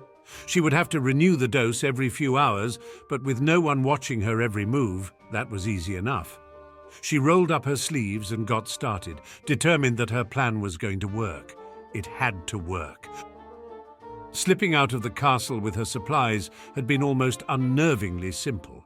The Marauder's map led her straight into Hogsmeade through the one-eyed witch's hump, and from there it was an easy matter to flew to Diagon Alley. 15 minutes later, she had a key to room number 6 at the Leaky Cauldron and rent secured through the week. The first thing she did was purchase a hideously garish scarf to wrap around her head. The material was so eye-catching that she doubted anyone who glanced her way on Diagon would be able to remember anything else about her. Thus garbed, she strolled in her newly lengthened dress robes right into Tate's shop and purchased the largest amber stone he had. Tate didn't blink an eye at her, to her amused relief. She was back in her room at the Leaky, with her prize and enough food for a few days long before the aging potion wore off. It was a quiet week. The barkeep, Tom, seemed incredibly disinclined to pester his guests, and if anyone noticed the admittedly noxious smell coming from her room, they didn't care enough to say anything. When Saturday came back around, she found herself a bit at a loss. Where would she stay next? She snagged a copy of the Daily Prophet and flipped through it to see if anyone was running advertisements for a room for let. The only mention was for an apartment complex off of Craftsman Alley, which seemed geared toward attracting the international clientele that came to visit the English guilds for business reasons. "I can work with that." She smirked slightly, crossing to the large satchel she had been using as a makeshift suitcase for the last week and pulling out the blonde wig that she had never gotten around to getting rid of, even after Snape ensured she had full use of the library. I knew this would come in handy. A few minutes later, or a week earlier, depending on how one thought about it, Eloise Barnes from Paris, France, stepped out of the leaky with her things in tow. Her polyjuice potion was tucked away beneath her invisibility coat, kept simmering with an overpowered warming charm that she hoped would do until she could get it over a fire once more. The address given in the paper led her further down Craftsman Alley than she'd been before. She passed several different guild houses on her way, one of which she took special note of, as it had Alchemists of England in big letters across the gate, which appeared to be made of gold. She wondered if that was a reference to the fabled Philosopher's Stone, which supposedly turned lesser metals it touched into gold, or just an incredibly obvious show of the guild's wealth. Either way, she wondered how she hadn't noticed it before. Turning down a side street, she found the complex of small apartments without trouble. The woman at the front desk looked up with a friendly smile as she walked in, though her nose twitched unmistakably as she drew closer, no doubt able to smell the polyjuice from across the room, even if she didn't know what she was smelling. "I'd like to rent a room for the week," she said, putting on her best heavy French accent. "I'll need it until Saturday." "Would you like one with a window?" the woman asked, very subtly turning her nose into her own collar in the guise of looking down at some papers. Yes, she said, smiling tiredly. "Merci." "No trouble," the woman said. "Just the one bed, all right?" She nodded, trying not to look like she was in a hurry. She could feel the cauldron at her side cooling off slightly and attempted not to glance down at it in worry, knowing she must already look pretty odd, with her arm propped out from her side for seemingly no reason. "Would you like to pay now or when you leave?" the lady asked, her expression turning serious for a moment. "I must tell you that if you wish to postpone payment, we'll need to fill out a few forms, and I'll have to register your wand as well, just in case." She smiled brightly, as though by sheer friendliness she could erase the insinuation that she might try and shirk payment. "I'll pay now," she told her, pulling out a small sack of galleons with her free hand and handing it over. "Oh, you've already exchanged for galleons. Good," the woman said brightly. "Right. Obviously a French traveller would have French wizarding money. Well, it probably wasn't unusual enough to merit comment. You'll be in room 12, my dear, just up the stairs and to the left, all the way at the end," the lady said. "All right?" "Qu'est-ce bien," she murmured, taking the key with a grateful smile and hurrying away up the stairs. After putting down a flame-retardant mat and setting up her cauldron over a fire once more, she sighed and began unpacking the meagre necessities she'd accumulated over the past week. The room was very comfortable looking, if a little outdated. Overly floral wallpaper was the least of her problems, she supposed. She checked on the potion once more before taking out her Ancient Runes book and flipping through to where she'd left off. At least one good thing would come from this spectacular misadventure. She'd be way ahead on her schoolwork. Near the end of the second week, she began looking once more for a place to stay. There were some high-end hotels off an alley near the Gringotts end of Diagon, but in addition to being hideously expensive, they had somewhat stringent standards for their guests. She would not be able to avoid registering at least her wand, if not her name and Gringotts vault number, if she attempted to stay in one of those rooms for a week. In her guise as Eloise, she stepped into a second-hand robes shop and begged the owner for a quick moment of her time. "What is it, dearie?" the old woman asked, peering at her distraught face with wizened eyes. "I've come to England to look for my brother, madam," she said, her French accent actually pretty good after a week of practice. "I have checked all the hotels I could find, but none of them have seen him. I thought perhaps someone who lives here would know of somewhere else I could look." "Oh dear," the old woman said, a frown scrunching up her wrinkly forehead. "Well, Are you sure he's come here? He could be in any number of wizarding settlements in England, you know." She nodded tearfully, her long hair falling into her face. "Oui, I know he is in the alleys." His note was very clear. She wrung her hands in distress. "I do not know what he was thinking. There is no way for him to afford living on his own." "Well, if he hasn't much coin, you won't find him at the big hotels," the old woman said, taking her hands between her own kindly. "Have you checked the leaky cauldron?" She sniffed. "Oui, and the apartments for rent by the guilds." The woman thought for a moment. "Well," she said slowly, "I suppose if your brother was truly in desperate straits, he may have tried the Lamia Lodge." "Where is that?" she asked, not having heard of it before. The old woman hesitated visibly. "It isn't in a very nice part of the alleys, dearie, and well, I suppose it wouldn't hurt for you to ask there, at least." Her face took on an anxious expression. "You will go now, won't you, while it's still light out? It's no place for a lass like you to be wandering after dark." "Of course," she promised, grinning internally. It sounded like the perfect place to lie low. "Is it near?" The shopkeep wrote down detailed directions and, with a last, slightly concerned look, bowed her from the shop with wishes of luck in finding her brother. She perused the directions on her way back to her temporary apartment. The Lamia Lodge seemed to be situated off of Nocturne Alley, somewhere on one of the side alleys between Crate's Place and Cyprioth Court. The old woman was right to be wary of sending her there. It was certainly not a place a young woman wanted to walk alone at night. On Saturday morning, she packed up her things once more and said a friendly farewell to the proprietress as she left the building. She stepped into a public loo to lose her blonde wig, and cauldron, awkwardly held under one arm, turned back a full week for the third time. After making sure no one else was present, and why would they be when she'd turned back to the early dawn hours of Monday morning, she tucked her invisibility cloak away and traded it for a long, nondescript black cloak with a deep hood. Once on, it concealed most of her features and disguised the awkward way she held the cauldron close to her side in its heavy folds. As the sun rose slowly over the sleepy streets, she made her way down Nocturne Alley. The nocturnal denizens had largely deserted the alleys by now, and it was not yet day enough to tempt even the most accommodating shops to open their doors, so it was to the sound of her own quiet footsteps that she navigated her way through narrow streets. She found herself before an imposing building with narrow windows that had all been boarded or blackened, and a door of deepest grey that seemed to have been gouged in several places near the doorknob. "Charming," she muttered, steeling herself. "At least no one will recognize me here."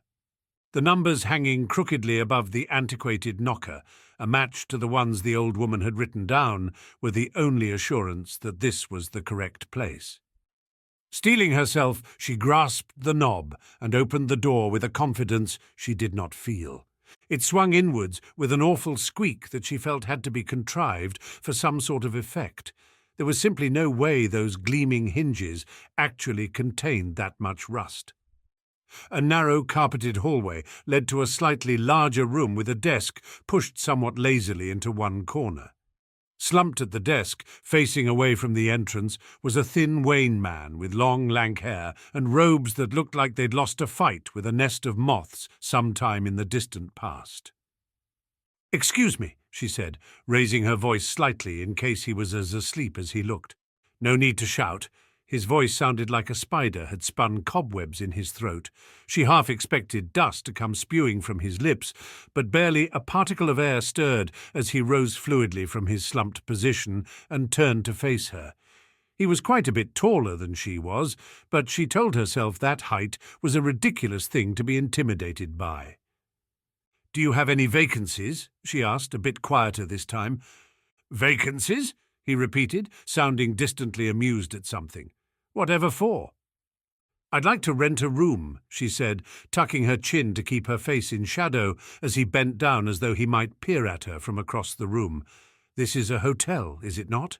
His laugh was raspy and took an unnaturally long time to fade out. "This is the Lamia Lodge, child." "I know," she said, "and I'm not a child, sir." He was looming over her before she'd noticed him move. His hand moved faster than her eyes could track, whisking the hood from her head even as she drew breath to protest. His eyes, which she noted belatedly were too black to be normal, took in her face briefly. "You smell younger than you look, under the stench of whatever you are holding," he said, interest trickling into his tone. "Well, you smell older than you look," she snapped, annoyed. "Do you have a room, or what is so funny?" He was laughing again, slightly louder this time, and as his lips pulled back, she caught a flash of fang that made the blood drain from her face. He was a vampire. "You should see the look on your face," he said, his eyes flashing red in what was probably an attempt to scare her.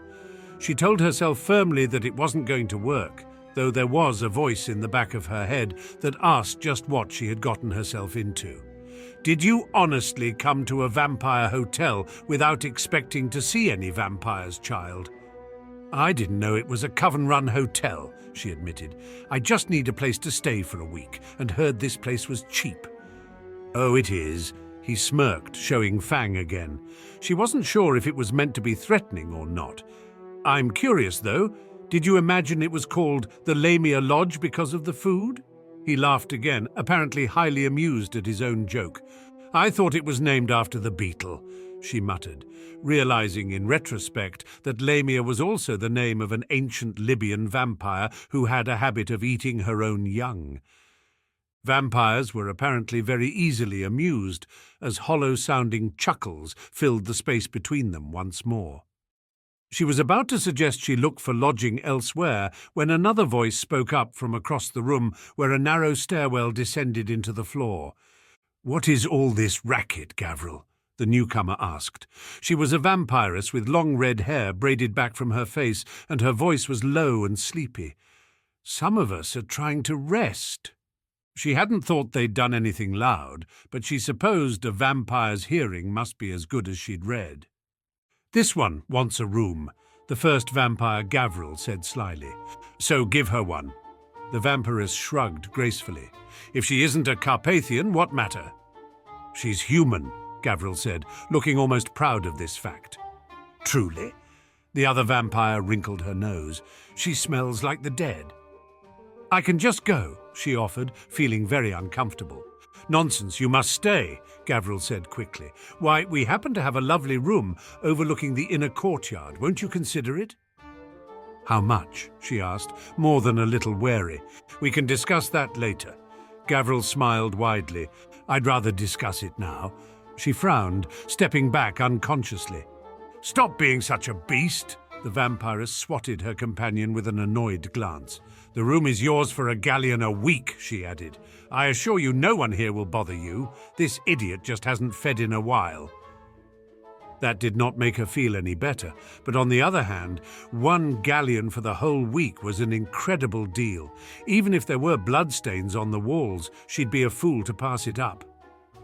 "I'll take it," she said quickly. She would just have to make sure to only leave her room during the daytime.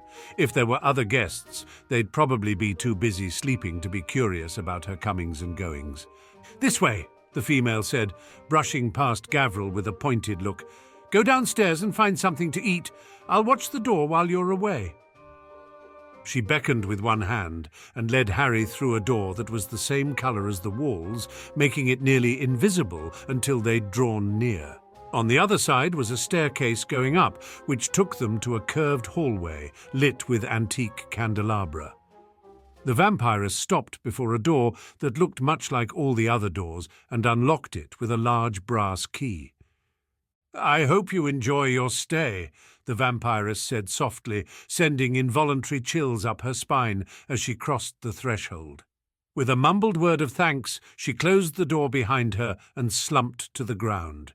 That was the last time she took directions from strangers, even if they did look like someone's sweet old grandmother. To her surprise and relief, her week at the Vampire Hotel passed quickly and uneventfully. Even so, she wasn't keen on finding yet another shady place to sleep when Saturday once again rolled around. She was picking up food at a market off Cyprioth Court, her hood drawn up around her face as a precaution, when she overheard a witch mentioning the Court of Rogues to her friend. It made her wonder what Leo was up to, and if he'd kept away from her flat on Dogwood Lane like she'd asked. Hopefully, Mrs. Flint had been able to get settled without too much trouble. A moment later she froze, nearly dropping the apple in her hand as a sudden thought struck her. She had a flat. She hadn't considered using it, as Mrs. Flint lived there now, but maybe she should. Wasn't the premise of their backup plan that Harry was living on Dogwood Lane while Archie was at AIM in her place? If she popped in while Mrs. Flint was staying there, well, that was a pretty solid alibi should the worst happen. She had warned Mrs. Flint that it was her cousin Harry's house, and that she might stop by now and again, hadn't she? Surely the woman wouldn't begrudge her kipping on the couch for a week. All she had to do was avoid going outside much, as it would be hard to explain to any of her alley friends why she suddenly looked so very girlish. Immensely pleased with her plan, she hurried back to the Lamia Lodge and gathered her things once more. The potion was looking exactly as it should, and in 7 more days she would finally be done with the whole ridiculous charade. By the time the last dose of aging potion had worn off, it was almost dusk, and she was impatient to get going. She cast one last look around the darkly furnished room to make sure she hadn't forgotten anything, and locked the door behind her, cauldron under one arm, wrapped safely in her cloak. Downstairs, Gavril sat on one corner of the desk. His mate, the vampiress who'd first welcomed her to the hotel, pressed close to his side. She had, over the past week, met the two of them several times, as they seemed to be the only ones about during daylight hours. At night, however, the sounds of dozens of other voices filled the courtyard outside her balcony. "Madam, sir," she bowed her head politely. "Here is your key." "Leaving so soon, human?" Irina, the female, smiled wryly. "Thank you for your hospitality," Harry said, smiling tightly. She handed over the agreed-upon galleon and bid them a polite farewell. "Do recommend us to your friends," Gavril called after her, his voice, while not loud, carrying eerily down the hallway after her. "You're hilarious," she muttered, knowing he could hear her. "Really, you should consider a career on the wireless." His distinctive laughter chased her out the door. Never again, she promised herself, once she was far enough down Kiprioth Court that she felt safe relaxing. She pulled her cloak tighter around herself and picked up her pace a bit. She wanted to get to Dogwood Lane before the sun set completely. She was halfway there before she stopped, groaned aloud at her own stupidity, and made a beeline for the nearest public toilet. She pulled the invisibility cloak over her head and awkwardly got out her time-turner one-handed. With a long-suffering sigh, she turned the hourglass over and over, keeping a mental count until she reached the number that would take her to Wednesday morning. That done, she strolled back out into burgeoning sunlight and twittering birds. Sometimes she wondered how her circadian rhythm was ever going to recover from owning a time-turner. The street was just as she remembered it, quaint and quiet, and she let herself into the foyer shared by numbers 7 and 8 with her own spare key. The stairs leading up to her apartment were clean, and a cute little rug that she didn't remember being there before sat by the door. She knocked quietly, and after a moment realized she should remove her hood if she didn't want to scare the woman witless. She heard soft footfalls, and then the door was opened just the tiniest crack, an eye peeking out at her suspiciously. "Who's there?" "Hello," she said, smiling softly. "My name is Harriet. My cousin Rigel told you about me, I think. Is it all right if I come in, ma'am?" There was a long pause, but the door did slowly retreat inwards as Mrs. Flint shuffled back away from it. Harry slipped inside and set her cauldron down out of the way before turning to hold out her hand. "It's a pleasure to finally meet you. I'm sorry to drop by so unexpectedly, but I was wondering if I could impose on your hospitality for a few days." Mrs. Flint took her hand slowly, her eyes flicking from her face to her satchel to the cauldron she'd set on the floor, and back. Harry stared back and noted with approval that the woman seemed much healthier than she'd last seen her. Her form was a little more fleshed out, and her hair and attire spoke of a woman taking good care of herself. "It's your apartment," the woman said after a moment. Her voice, while soft, was nowhere near the disused, halting sound it had been. "It's yours now. Harry told her. "If you aren't comfortable with it, I'll leave at once and find somewhere else, I promise. I just thought I'd see if you wouldn't mind company for a week." Mrs. Flint looked around the room as though there would be something to tell her what to do, and Harry waited patiently while she made up her mind. "I don't mind," she said after a long pause. She glanced back toward the bedroom, but Harry cut in. "I'll sleep on the couch if that's all right. I won't be in your hair at all, ma'am," she said. The older woman nodded slowly, then looked questioningly toward the cauldron she'd brought. "It's nothing dangerous," Harry said, moving to set it up by the window. "If we open the shutters a bit, it probably won't smell up the house much." When it was settled, she turned back to Mrs. Flint. "Thank you so much for letting me stay. I'll get my own food, so you don't have to worry about cooking for me or anything." "I like to cook," she said suddenly. "I cook for the ladies at the clinic sometimes. They like my food a lot." "That's really kind of you," Harry said. "Do you like working there, then?" "Very much," Mrs. Flint said, nodding earnestly. "It was your doing, wasn't it? Healer Hurst told me you arranged it all. Thank you. They're so good to me there." "I'm glad," Harry said, smiling widely. "Mrs. Hurst is a lovely woman." After a moment, she added sheepishly, "Could you, maybe not tell her I'm here, though? I'm supposed to be in school." "In America," Mrs. Flint said, nodding slowly. "I remember. Why are you—" Sorry, never mind, it doesn't matter." "It's okay," Harry said. She didn't want the woman to think she begrudged her questions. "My friend is covering for me, so they won't miss me at school. I just had a couple of errands to run here, and I had this potion to finish." She gestured to the cauldron, hoping that vague explanation would do. "Healer Hurst says you brew for Mr. Crate," Mrs. Flint said, almost tentatively. "Is it for him?" "It's for my other distributor, actually," she said, in case Mrs. Flint ever thought to ask Crate about it.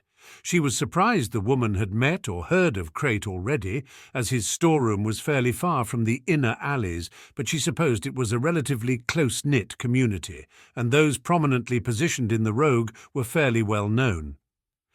"I have to keep an eye on it all week, so I can't really attend class again until it's finished. I should be out of your hair by Tuesday morning, though." "Stay as long as you need," the woman murmured politely. With a glance at the clock near the fireplace, she said, "I ought to get going." "Of course," Harry said, retrieving a book from her satchel and attempting to look unassuming. "I'll stay here and study. Can't be too far behind when I show back up at school." Mrs. Flint's smile was relatively weak, but it still brought an answering smile to Harry's face. Once the older woman left, she relaxed onto the couch and settled in to while yet another day away waiting. She had never missed Transfiguration's lectures so much as she had the last few weeks. She loved to read, but apparently she needed to rethink the assumption that she could spend the rest of her life alone with her studies. It was supremely boring after the first couple of weeks. By the time Monday evening rolled around, she and Mrs. Flint were, if not friends, at least very comfortable around one another. The polyjuice potion had finished maturing without mishap, and the only awkward moment had been when Mrs. Flint flew home to see Harry in the middle of drawing runes on the living room floor. When Harry explained that the ritual was harmless, without explaining exactly what she was blending 2 random hair samples for, Mrs. Flint had seemed inclined to leave her to it, though Harry did see the older woman peeking curiously out from the kitchen several times after it had begun. Mrs. Flint had even fed her dinner afterwards when her core, or at least what part of it she had access to, was nearly completely depleted. After a quick nap to restore her energy to basic human levels of functioning, Harry packed her supplies away for the final time, bottling the dose of modified polyjuice she would take and carefully disposing of the rest. It would be useless if not taken in the first week, so saving it for later was impossible. She bid Mrs. Flint a fond farewell and flew to the leaky cauldron before fluing on to Hogsmeade, just in case. The village was quiet, and Harry decided she'd have to turn back to a busier time of day if she wanted to sneak into Honeyduke's cellar without being noticed. She chose Friday evening so that she would have plenty of time to prepare for re-entering the time stream and turn to approximately 6 o'clock, when plenty of people would be running pre-weekend errands after work. By the time she made her way back into Hogwarts under her invisibility cloak, dinner was over, and she was pretty sure the two other versions of herself were in the library and in the room of requirement, respectively. As she re-entered her lab, she had the strangest feeling of surrealism. She felt like she'd been gone a year, but technically she hadn't even gone anywhere yet. She went to put all her brewing utensils in the places she remembered them being before she left, then laughed when she realized they already were in the places they'd been, and stowed her duplicate materials in an out-of-the-way cupboard to be collected when their originals disappeared into the time stream with her previous self the next day. She sat wearily on her familiar stool, thinking over what she had just accomplished. Archie, if she ever told him, would have a hard time believing it. She took out the little vial of modified polyjuice and had to laugh at how much work had gone into making such a tiny thing. She uncorked it and brought it to her lips, then hesitated. She stood, grasped her wand in her other hand, and conjured a mirror before she could second-guess herself.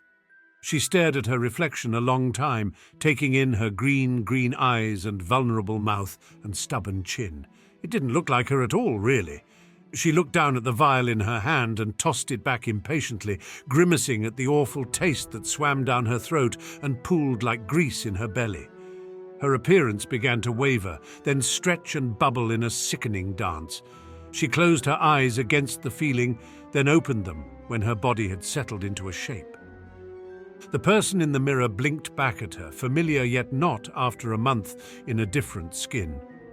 "This is who you are," she reminded herself, watching the lips move along with the words, "I am Rigel Black, I am Rigel Black, I am Rigel Black."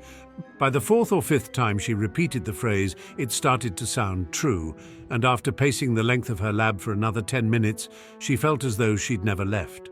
It was just another night brewing in her lab. The next morning, she would return all the books she had taken to her dorm room, though it would be a close race to return the books after her first self had left for the game, but before her other self came to collect them. She fished in her bag for a headache relief potion and reminded herself firmly that it would all be over soon. Snape found her kneeling in the stall of a stadium bathroom the next morning, face green from the combination of mustard and salt water that she'd choked down just a minute earlier. As he burst in the door, she heaved spectacularly into the toilet once again, unable to even smirk at her excellent timing as the biscuits she'd begged from the kitchen just a few hours earlier came roiling back up. "Mr. Black." Her head of house knelt beside her and hesitated only a moment before pulling her head back away from the bowl and peering intently into her clammy, pale features. She knew he was looking for any sign that she had been taking polyjuice, but all she could do to convince him was play dumb. "I think," she panted harshly, "I may have messed up my sleep cycle potion." After fighting a gag rather convincingly, she muttered, "I knew those skullcap flowers looked off. Should have—" She heaved again. "Just ordered more." "Do you require assistance in reaching the hospital wing?" Snape asked, standing back up and looking down at her with veiled suspicion. "I'll just take a stomach-calming potion," Rigel said, shaking her head tiredly, "as soon as I can get it down." She made a show of standing, bracing her hands on her knees for a long moment and then crossing to the sink to wash her face and mouth. She dry-heaved a couple of times into the sink, then fumbled in her book bag for the potion that would settle her gut. After a long swig and a sharp shudder, she brushed her hands through her hair calmly and nodded to Snape gratefully. "Thank you for your concern, Professor. We should return to the game now." Snape's eyes were still dissecting her, but he nevertheless led the way. Waiting outside for them was Pansy, who looked equally relieved that Rigel was alive and that she didn't have to enter a male restroom just to be sure. "What on earth happened, Rigel?" she asked, folding him into a gentle hug. You looked like you'd been stabbed, your face positively contorted with pain, and I was half afraid you'd pass out and fall to your death down those stairs. You were moving so fast and—" "I'm fine," Rigel said, smiling reassuringly at her rambling friend. "Just got sick to my stomach all of a sudden. I think I ate some bad fish this morning." "You had porridge this morning," Pansy said, clearly dubious. "Must have had fish in it," Rigel said, snorting slightly. Pansy gave her an exasperated look, but after examining her closely and seeing that she was, at least in one apologetic piece, she sighed. "Well, try not to panic half the stands next time you get a stomachache, Rigel." "I didn't mean to be so dramatic," Rigel said, ruffling her hair sheepishly. "You have to admit, it would have been worse if I puked on Mr. Malfoy's shoes, though." Pansy gave a disgusted noise and flounced toward the stairs. "I'll thank you not to ever suggest such a thing again in my presence. Honestly, boys." "Girls?" Rigel sighed, looking over at Snape ruefully. If she was expecting a commiseration of some kind, she was to be disappointed. Snape swept past her with a sneer, no doubt supremely annoyed at having gotten worked up for no reason. As she followed them back up to the staff box, she had to take a moment to bask in the sheer relief and pride she felt at having somehow pulled off such a farce. She vowed then and there that she was going to back off the time-turner as much as possible, only using it when she truly needed to. She had come to the conclusion over the past week, month, whichever, that it might be more trouble than it was worth.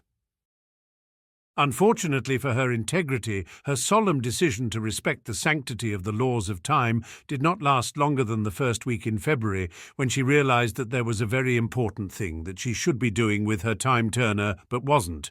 It had taken that long for her to come to the conclusion that either the Aura department was very inefficient in investigating anonymous tips, or the metallurgists at the Guild hadn't remembered Pettigrew's visit after all. No one from the DML even came to question the creatures professor, and eventually she realized more proof was needed. It was a simple thing to watch the map and get a feel for his schedule. Pettigrew spent most of his time in his room when he wasn't teaching, but he also took frequent late-night trips to the library, it turned out, and while she hadn't yet seen him do anything besides paging furiously through book after book, it comforted her to know that if he did do something majorly suspicious, she would be the first to know. That was why, when she caught sight of his dot sliding out of the castle one evening just before dinner, she felt no compunction stealing away from her friends for a moment to turn back an hour, giving herself plenty of time to sneak outside under her cloak and wait. He hurried across the lawn with a heavy cloak swamping his short frame, muttering to himself all the way.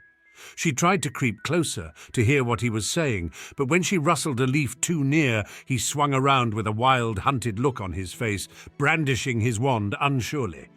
"Who's there?" he called, his breath coming sharply as his eyes darted here and there. He looked like a man under siege, or perhaps one going mad. Seeing nothing, he backed away a few halting steps before taking off at a faster pace toward the forbidden forest. She hung back, not wanting to give herself away, but regretted that decision when she lost sight of him around a large tree. She hurried forward as quietly as she could, but couldn't see him anywhere when she rounded the tree herself. She frowned and listened, but couldn't hear anything but the smallest of rustling in any direction.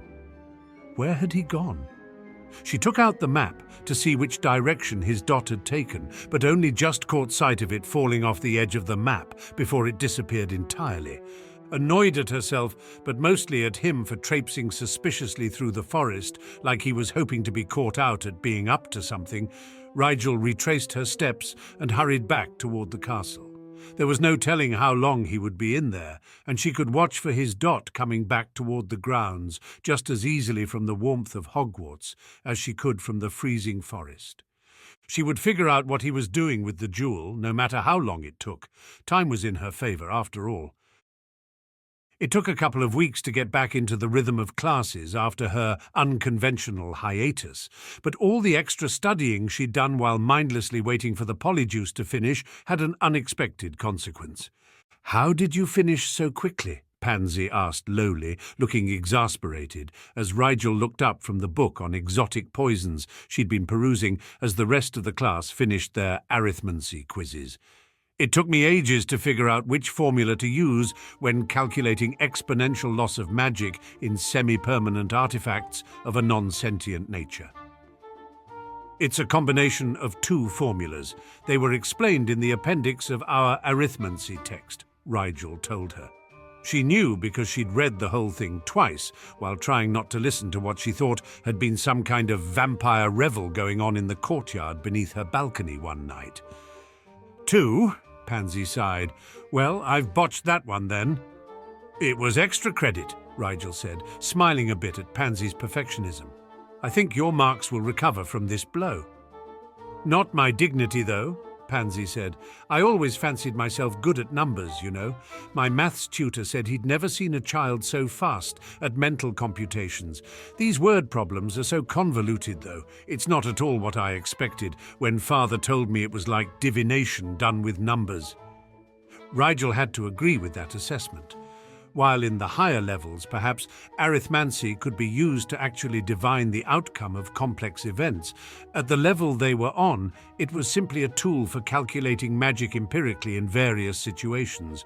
Some of it was the basis if alchemy, figuring out how much of A was needed to get effect B, except A was always magic and never other materials. Arithmancy could also be used to calculate how many runes were needed in a ritual, how long the wards on your house would last after you cast them, and even, she'd learned, to solve for the amount of raw magic one needed to keep a potion from destabilizing. It had surprised her to learn that when potions masters were designing new potions from scratch, they almost always had to rely on arithmancy to tell them mathematically how much magic would be required at various stages to make it viable. It was also a sure way to double-check a recipe prior to brewing it to make sure it wouldn't explode midway through. She wished she'd known that, as she would have looked into learning arithmancy much earlier, even if she did personally find it much easier to feel how the potion was doing through an imbuing link. As it was, she was making good headway in the subject, but would probably never be as efficient at the actual calculations as someone like Pansy, who had a true appreciation for numbers. Pansy might do very well as a real arithmancer, in fact, someone who could assign numbers to real-life circumstances with a degree of accuracy.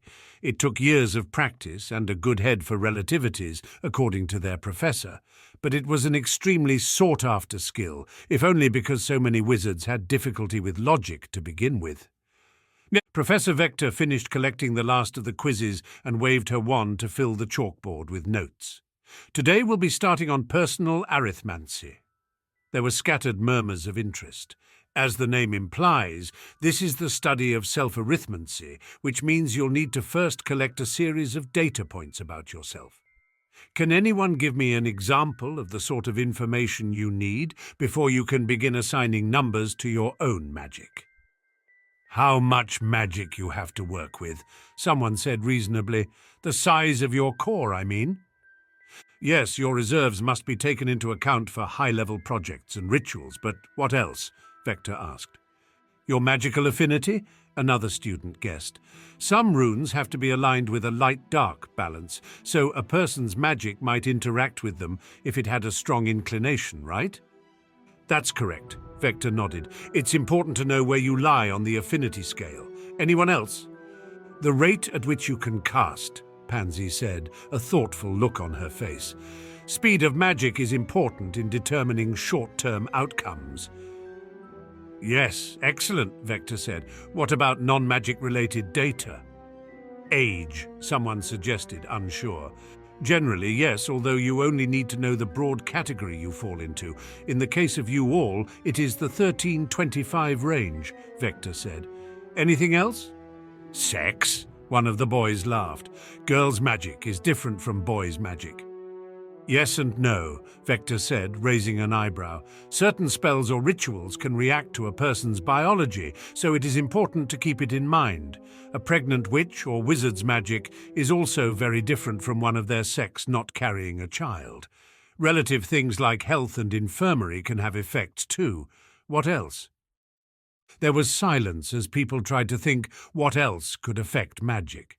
Rigel frowned, thinking there was an obvious one no one had mentioned. Vector caught sight of her perplexed expression and nodded her direction. Yes, Mr. Black? Did you think of one? Blood status, she said, attempting to speak without inflection. Several people laughed, but were stifled with a swift look from their professor. Interesting, Vector said, her eyes boring into Rigel's face. Some people would say there is no difference in the magic of purebloods or half-bloods or muggleborns, other than an accident of birth. Many of your classmates were thinking something similar, but did not have the courage to say so, as the rhetoric behind one's blood status is increasingly political in our time. 10 points to Slytherin for speaking your mind, Mr. Black. But I wonder if you can tell me what you think the difference is. Blood, power. No, Rigel said clearly. Those things are immaterial. She ignored the low gasps and murmurs that broke out around her, telling herself firmly that if Archie were sitting here in the same chair as she was, he would say the same thing and not be afraid. There are plenty of powerful muggleborns and pure-blooded squibs. The murmuring was louder now, and some of it was disgruntled, so she spoke louder. There's no clear evidence one way or another that your ancestry makes you a better or worse wizard. But you just said it should be taken into account, Vector pressed, smiling slightly. The same way light and dark affinities should be taken into account, Rigel said, nodding. There is a difference, but it isn't a matter of power or worth. It's just different. Purebloods have had magic in their genetic makeup for so many centuries that it's been refined, made to follow genetic patterns that run through bloodlines, and sometimes manifest into gifts or magical abilities that are common to a particular family. Muggleborns never have refined abilities because their magic is closer to the natural source of magic. It's new, you could say. It's raw in a way that magic that's been running through generations of magical families just isn't. It's mercurial and more unpredictable, but also more neutral and more versatile. Since the magic behaves slightly differently in its raw form, there's no way it couldn't make a difference in upper-level casting and rituals, right? Vector clapped slowly, a smile wider than they'd ever seen her wear on her face. You are the first third year in many years to be so versed in the theory of wizarding genealogy, Mr. Black. Too often I see students whose personal beliefs cloud their understanding of the facts. She held up a hand against any protest. I do not intend to discuss politics in this class. What you do with facts has no bearing on my lessons.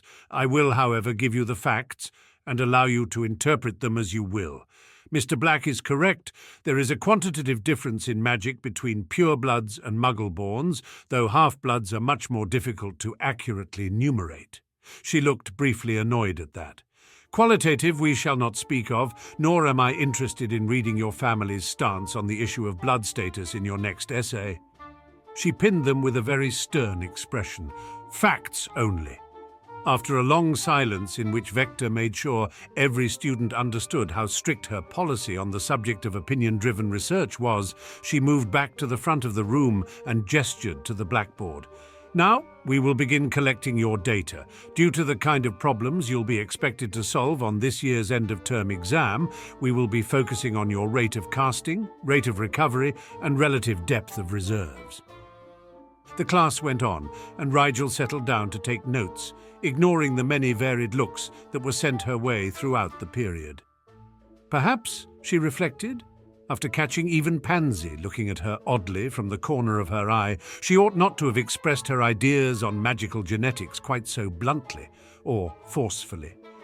As they copied down their homework assignment, given the relative rate of casting and recovery of you and your evil wizard opponent, predict your probability of successfully escaping, and packed up their things, Anthony Goldstein, a Ravenclaw boy, walked over to their desk. I've never heard of that theory you were talking about, he said abruptly. Rigel was going to shrug and apologize if her words had offended him, but he added, Can you tell me what book you found it in? I'd like to read about it for myself. She blinked, but rattled off the books that contained the best information on the subject automatically. Goldstein scribbled the titles and authors down on a spare bit of parchment and smiled at her tightly. Thanks. See you around, Black. I heard Muggleborns were descendant from squibs, and that's where their magic comes from, Pansy said quietly as they walked back toward the common room. Father says that muggles are there as a repairing mechanism for magic that's gotten too convoluted in wizarding bloodlines.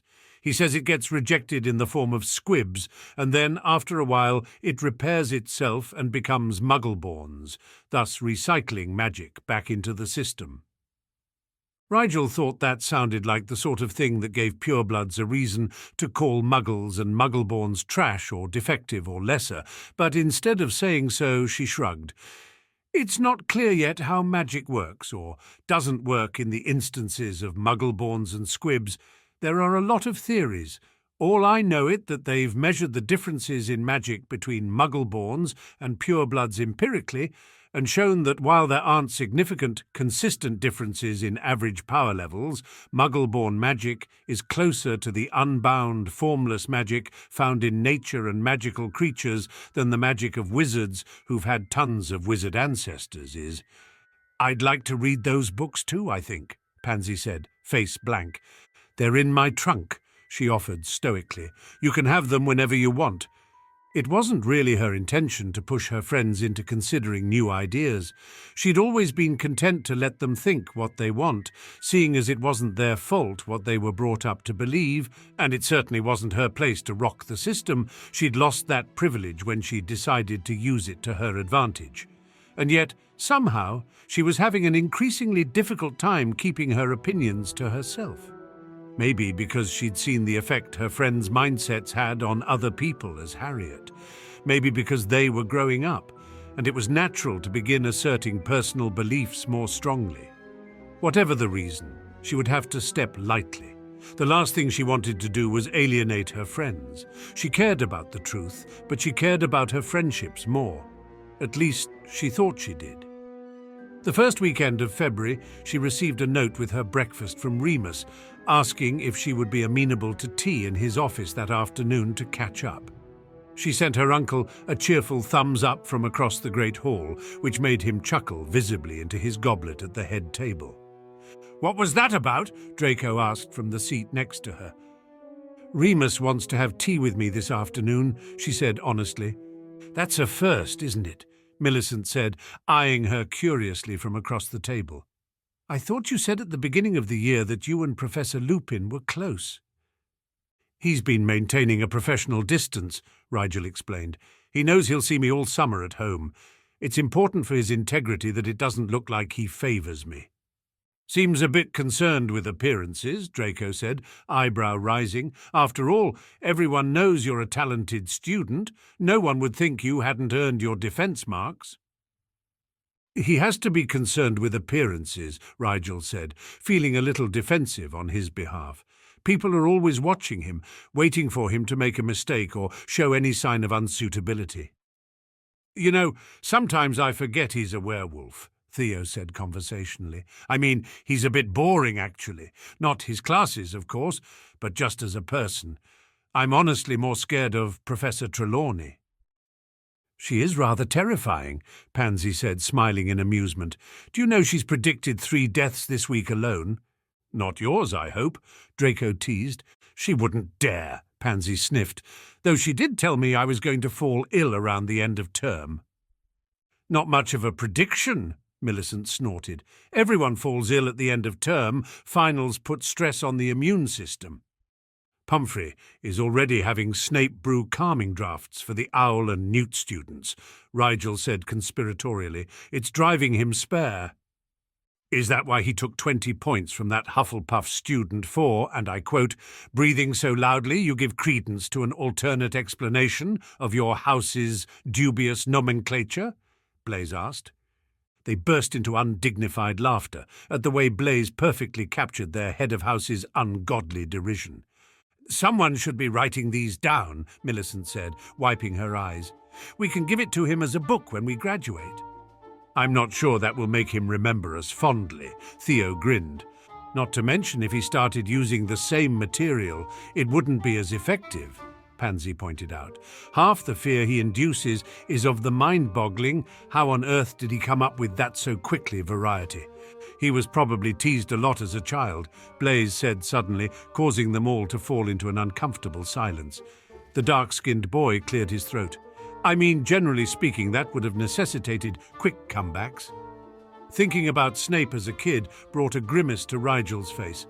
He'd attended Hogwarts in a time when half-bloods were still admitted, but everyone could see the direction the policy was beginning to take. How must it have felt to be one of the last half-bloods around Hogwarts? Did he feel lucky to have barely squeaked ahead of the political wave? Or resentful that his was a dying circumstance and everyone knew it? It was probably why he worked so hard as both an educator and a researcher, she mused. To prove his place in society wasn't unwarranted. The mood mostly ruined, they finished their breakfast in a subdued manner and split up shortly after to pursue their own activities. Rigel went to her lab, thinking she could brew up a few batches of calming drafts before her meeting with Remus and give Professor Snape a break from the monotony. She honestly didn't know how he found time to be a professor and the Hogwarts potions supplier while conducting his own research as well.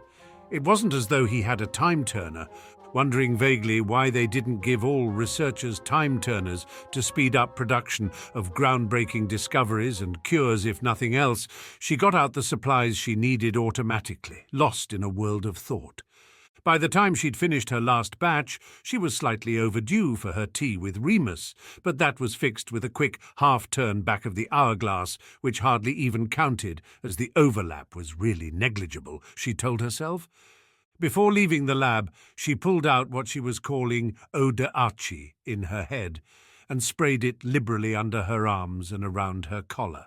That done, it was an easy thing to make her way to Remus's office and muss her hair up just before entering, throwing the door open with a dramatic flourish and close it swiftly behind her for good measure. "Hey," she panted lightly. "Remus, how are you?" "I'm well, Rigel," Remus said, smiling a bit. "May I ask what your haste is about? You aren't late yet, you know." "Archie's fine when it's just us, Uncle Remus," Rigel said easily, "and I may have, turned the hangings in our dorm room Hufflepuff yellow. My roommates are on the warpath." That should explain the overwhelmingly sweaty scent she was sporting, at least. "Your father would tell you to use the map to avoid them, instead of running every which way," Remus said, chuckling. "As I recall, that's how Sirius avoided the people he broke up with until their ire cooled down." "And what would you say, Moony?" She grinned lopsidedly, affecting Archie's boyish charm. "Well, as your educator, I would have to advise against such childish diversions," Remus said gravely. A smile snuck into his voice as he added, "But as your uncle, I'd tell you to try pranking people you don't share a dorm with, unless you enjoy being hexed in your sleep." "So you don't think I should dip Draco's essay in peanut butter tomorrow?" she asked, voice innocent. "That depends," he pretended to think. "Is it his defense essay?" They laughed, and Rigel began bouncing her foot a little as the silence settled. The key to playing Archie successfully around people who knew him was to never be still. Archie was movement, restless impatience and energy and excitement over anything remotely not boring. To be still would remind Remus of Harry. "How are your other classes going?"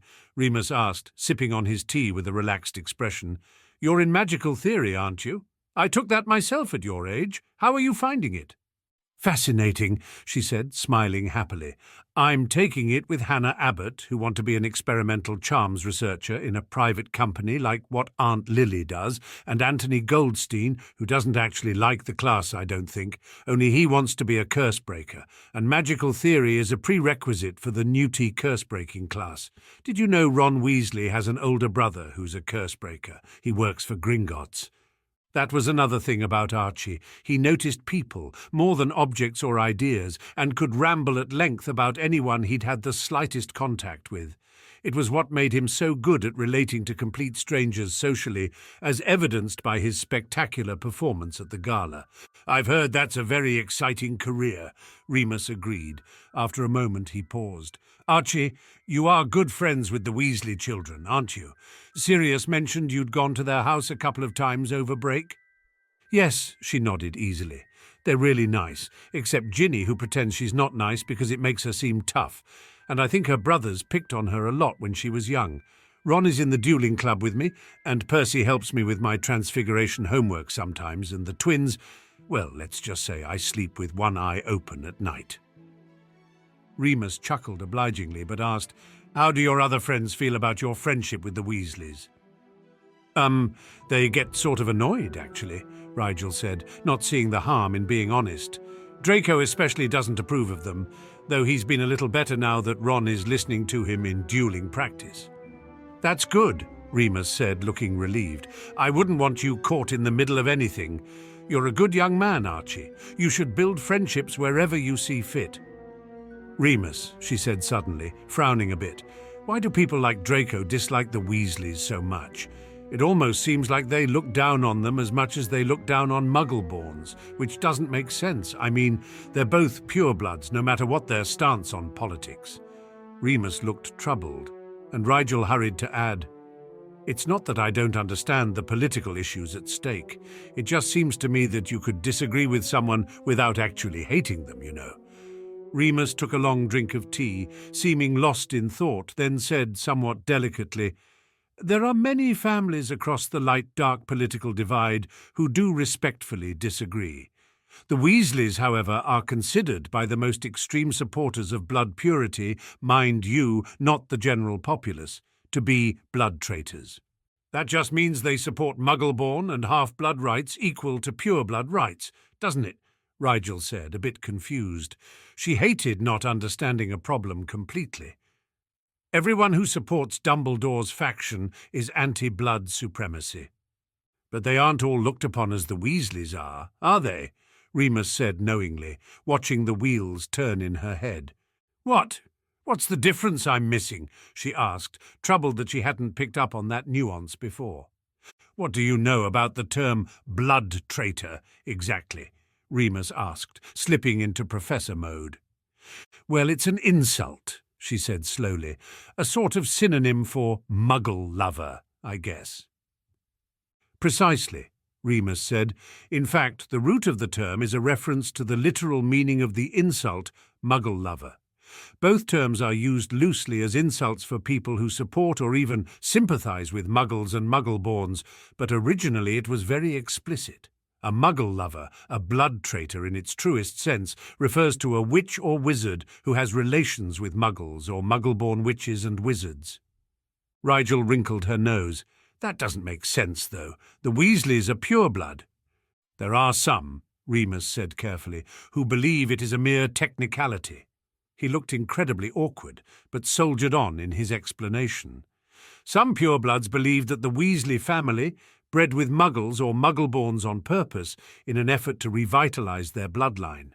The accusation, indelicate though it may be, is that blood traitors like the Weasleys are thought to make an effort to circumvent the fertility issues that true pure-blooded families contend with by periodically, no more than once every few generations, mind you, marrying and producing children with those of less than pure blood. They are then accused of intermarrying aggressively with other purebloods once more, until their own line is considered technically pure. That is, the current head of family has 4 magic-wielding grandparents. Their pure-blooded pedigree is thus considered somewhat of a sham, if you will, a veneer that protects the family socially while not bearing up under idealistic scrutiny.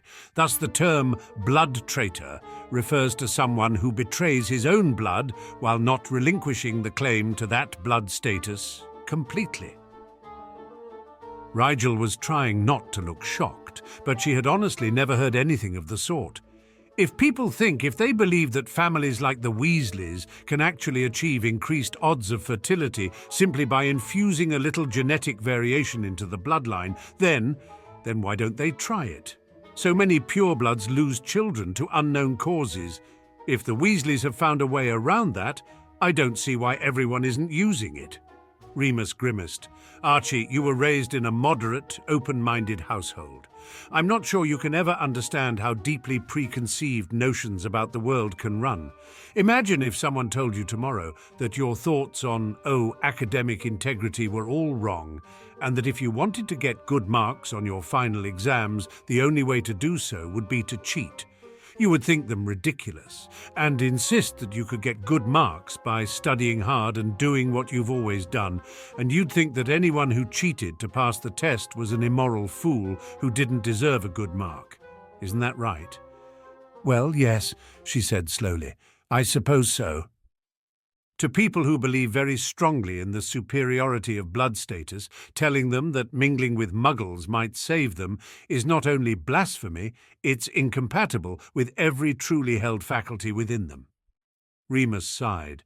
What seems obvious to us is little more than ridiculous posturing by unworthy specimens of magic to them. They would sooner change almost anything else they think or endorse than change their stance on blood purity. But the children, Rigel murmured, unable to really understand. If someone told me I had to cheat on a test to keep Addie alive, I'd do it without question. I wouldn't care about my integrity at that point. Remus reached across the small tea table to pat her arm gently. It isn't so simple, I'm afraid, he said softly. No one walks up to pure-blooded mothers and says, here are your choices. Mate with a muggle or watch your child die. Of course it isn't so simple. Instead they have people on every side telling them not to worry, or that it's worth the chance that everything turns out all right, and the healers don't fully understand it, and the media doesn't make any sense at all, and everyone they know and love and trust is telling them this is the only way, the way it's always been, the way it has to be. Do you see how difficult it would be to think anything else? I suppose, Rigel said slowly, that the real miracle is that families like the Weasleys ever thought to try something new in the first place. That's a good way to look at it, Remus said, smiling wanly. I'm afraid any change that upsets what people view as the natural order of things is going to come slowly, and with much confusion. Yeah, she said shakily, wondering how she ever thought a few well-chosen words in her friend's ears would change anything. You don't need to worry about all that, Remus said abruptly. Come, I didn't bring you here to despair about the world. Let's talk about something else. All right, she said, trying to get back into Archie's character somehow. How is the new Wolfsbane working? Are you doing well? Very well. Remus smiled. Thanks to you and Professor Snape, I hardly feel the call of the moon most months. It does make me a little disoriented after I wake, but that is a small price to pay. I heal faster from the transformations, and my appetite greatly increased in the days leading up to the full moon. And you can tell all that to Harry, who I know put you up to that question. His smile was fond, and Rigel couldn't help but smile back sheepishly. She worries about you is all. I'm very lucky to know so many generous, caring young... He broke off as the door to his office was flung open suddenly. Remus, my old friend, I have to tell you something. Peter Pettigrew stopped, looked at Rigel, and mouthed a soundless, "Oh." He looked back and forth between them, something in his face seeming shaken and torn. What is it, Peter? Remus said, beginning to rise. Pettigrew shook his head quickly. I don't know, never mind. He bolted out of the office as though he had hounds on his heels. What on earth? Remus slowly sank back down into his chair, perplexed. Maybe he found something interesting in the library, Rigel said suddenly, seeing her chance. The library? Remus frowned in confusion. Why would you think that? I see him in there a lot, she said, trying to hint innocently. He's always in there, it seems, paging through old books. I wonder if he's studying for something, or just looking for information on something in particular.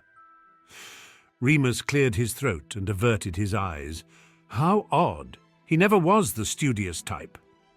She hoped dearly that he was pretending ignorance for her sake, and that he did, in fact, suspect something about his old friend. All she could do, she realized, was plant seeds. She would have to trust the adults to take matters into their own hands, once presented with enough information. Rigel thought ruefully that when she was an adult, she would be much more proactive about things than the generation before her seemed to be. Before she knew it, Valentine's Day had come to pass. In Rigel's defense, it was struggle enough to remember which day of the week she was present in and how many other times she'd done it already, so keeping track of the actual calendar days had sort of fallen by the wayside. She supposed it was her own fault then that she was taken almost completely by surprise. She had attributed her friend's unnaturally good spirits to the upcoming weekend until they walked into the Great Hall and saw a huge crowd over by the message boards, all gabbing excitedly about something or other. "It's a Hogsmeade weekend coming up, right?" she guessed, trying to seem engaged in the present. Draco snorted. "It's the 14th, Rigel." She grimaced. "Oh, of course it was." "Perhaps there's an activity of some sort planned," Pansy said, eyeing the mass of milling students with interest. "Let's go see," Draco said, glancing at Pansy with fond patience. "It would be a shame to have to get the story second-hand." Thus decided, they crossed the Great Hall to see what the fuss was about. When the first young girl turned and spotted Rigel, immediately dissolving into a fit of giggles, she thought maybe she'd surprised the girl by standing too close behind her. After the third person to turn around, catch sight of her face and nudge the person next to them, however, she was starting to feel dread pooling in her stomach.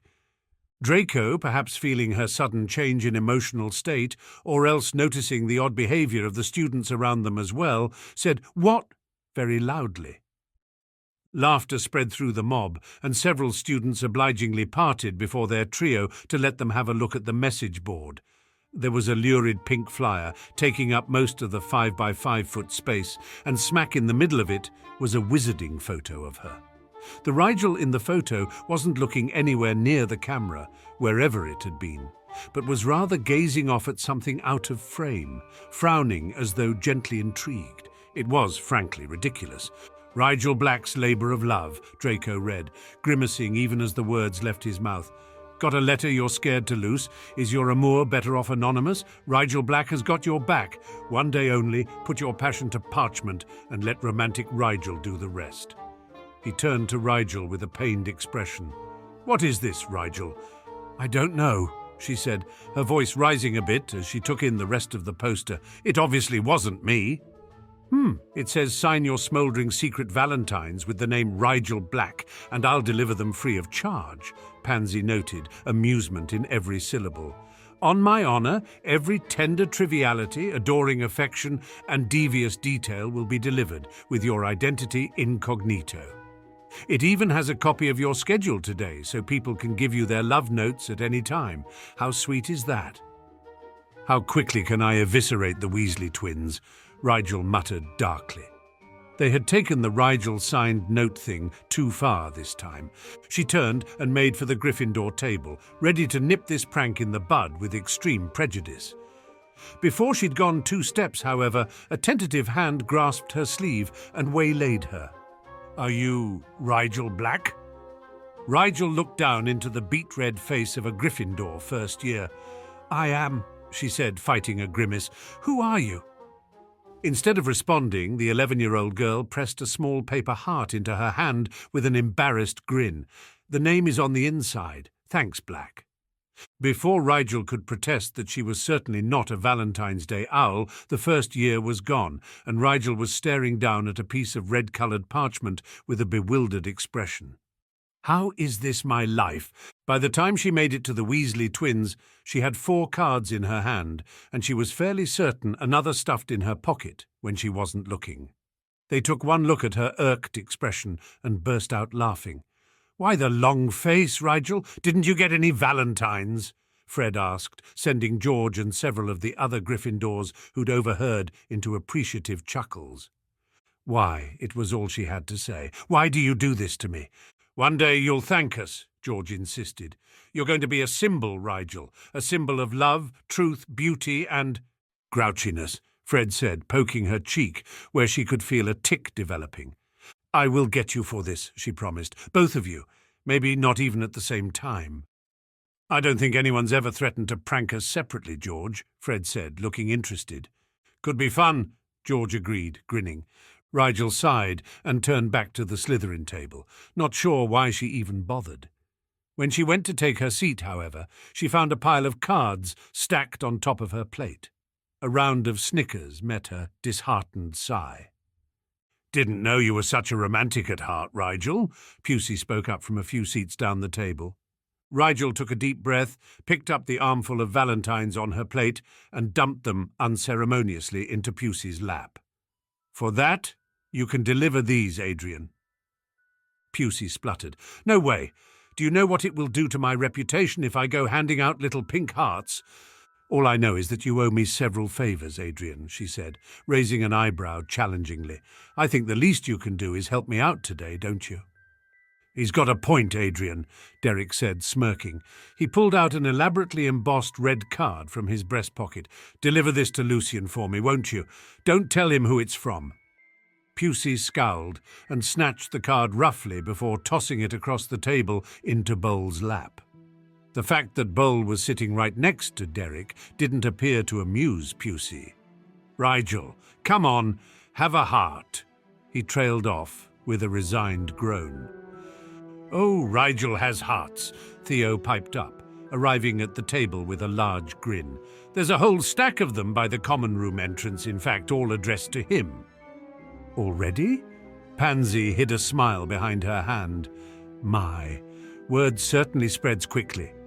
If Rigel thought her friends were going to have their fun and then let the joke go gracefully, she was quite mistaken. All day, in addition to having to smile politely while students from all grade levels handed her cards, letters, and even, in one case, an elaborate origami flower, she also had to endure her so-called friends' poorly stifled guffaws and smirks.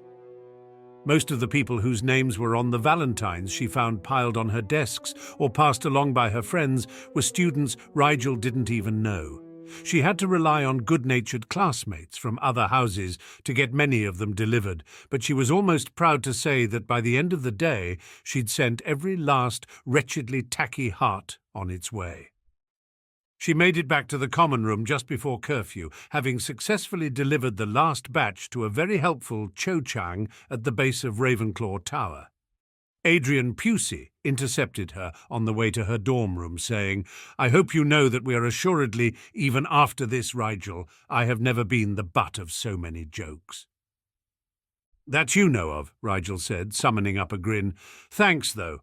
I wouldn't have managed them all on my own." "Yes, well." Pusey cleared his throat. "Here." He produced two modest-looking valentines that had her groaning in protest. "No more," she pleaded. "I can't look at another one. Can't you deliver them?" Pusey smirked lopsidedly. "I am." "What?" She blinked dumbly at the proffered cards. "These are addressed to you," Pusey said. "They're signed from you too, but I'm assuming you aren't that much of a masochist." She took them with an incredulous laugh. "Thanks, I guess." "Yeah, whatever, Black," Pusey sniffed.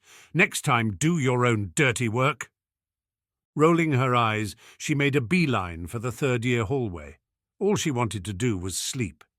Theo and Blaze were already in their sleeping attire when she walked in, with only Draco still sitting up in his school clothes, penning something on his personalized letterhead. "Writing thank-you notes for all the valentines you got today, Draco?" she asked, chuckling a bit. She'd delivered one herself that had been handed off by Daphne Greengrass, of all people. It had actually fountained confetti upon Draco opening it. "I only received the one, as you very well know, and there's no way I'm writing a thank-you note to a second year," Draco scowled. "You know who it's from?" Rigel lifted an eyebrow. "I thought the ones coming through me were supposed to be anonymous." "It's that Greengrass chit," Draco rolled his eyes. "The younger one. She was only stalking me all day to see my reaction to getting it. I could feel her depressing brand of fearful yearning from across the castle." "Astoria, right?" Theo put in from where he was sprawled across his bed. "At least she's nicer than her sister." "It would be difficult to be more Harridan-like than Daphne," Blaze said mildly, not even looking up from the book he was perusing.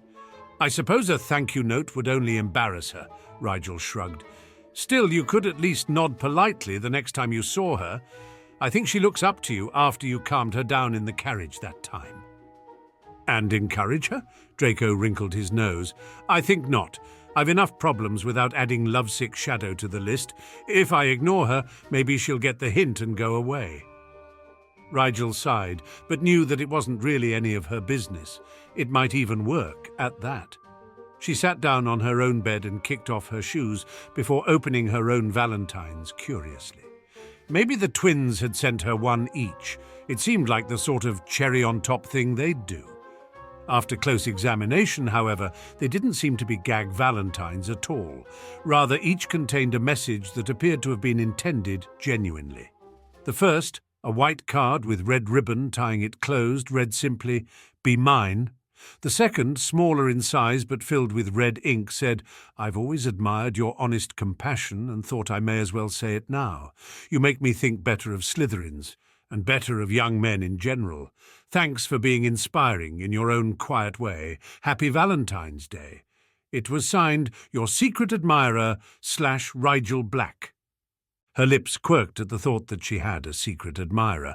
How unlikely. "What are those?" Draco asked suddenly, coming off his bed to have a look. "You've got valentines, Rigel?" She shrugged in an unconcerned way. "Guess so."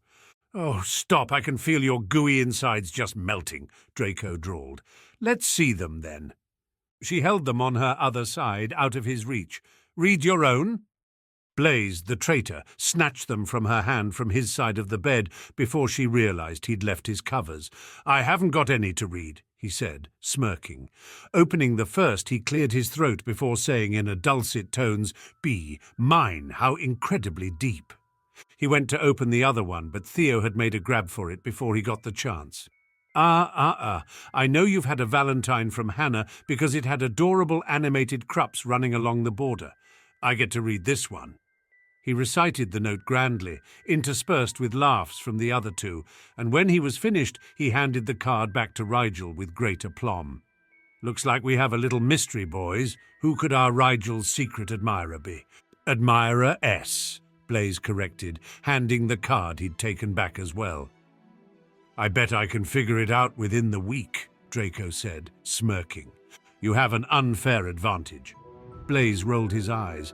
"Which you still have no proof of," Draco sniffed, not having officially told anyone other than Rigel and Pansy about his gift. "But which is nevertheless entirely obvious," Blaze said dryly. "I'd really rather not know," Rigel said hastily. "It's more fun as a mystery, right?" "No," Draco said flatly. "Nope," Theo grinned. "It is always better to know something than not," Blaze said, nodding firmly. "Well, good luck then," Rigel sighed. "Just leave me out of it." "Careful with your ice-cold attitude, Rigel," Theo laughed. "You're going to break hearts at this rate."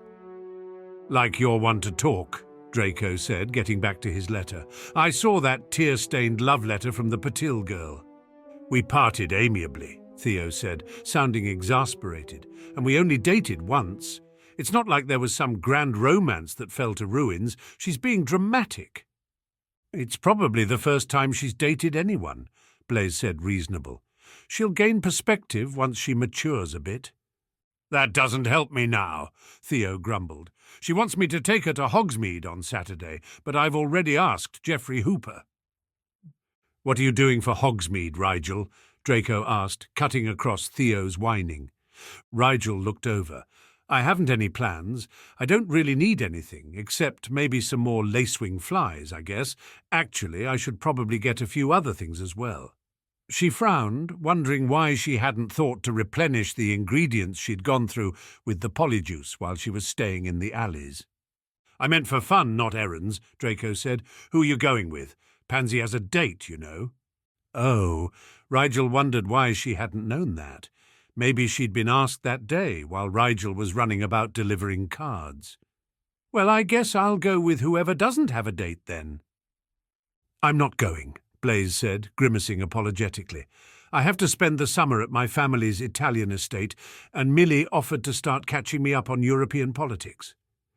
"Just us then," Draco said, his tone a little too casual. "What should we do?" "Whatever you like," she said, not too concerned. It wasn't as though they hadn't been to Hogsmeade before. She turned over to get more comfortable and missed the look of calculation on her blonde friend's face. Had she seen it, she might have been a little more on her guard. As it was, Hogsmeade was the furthest thing from her mind.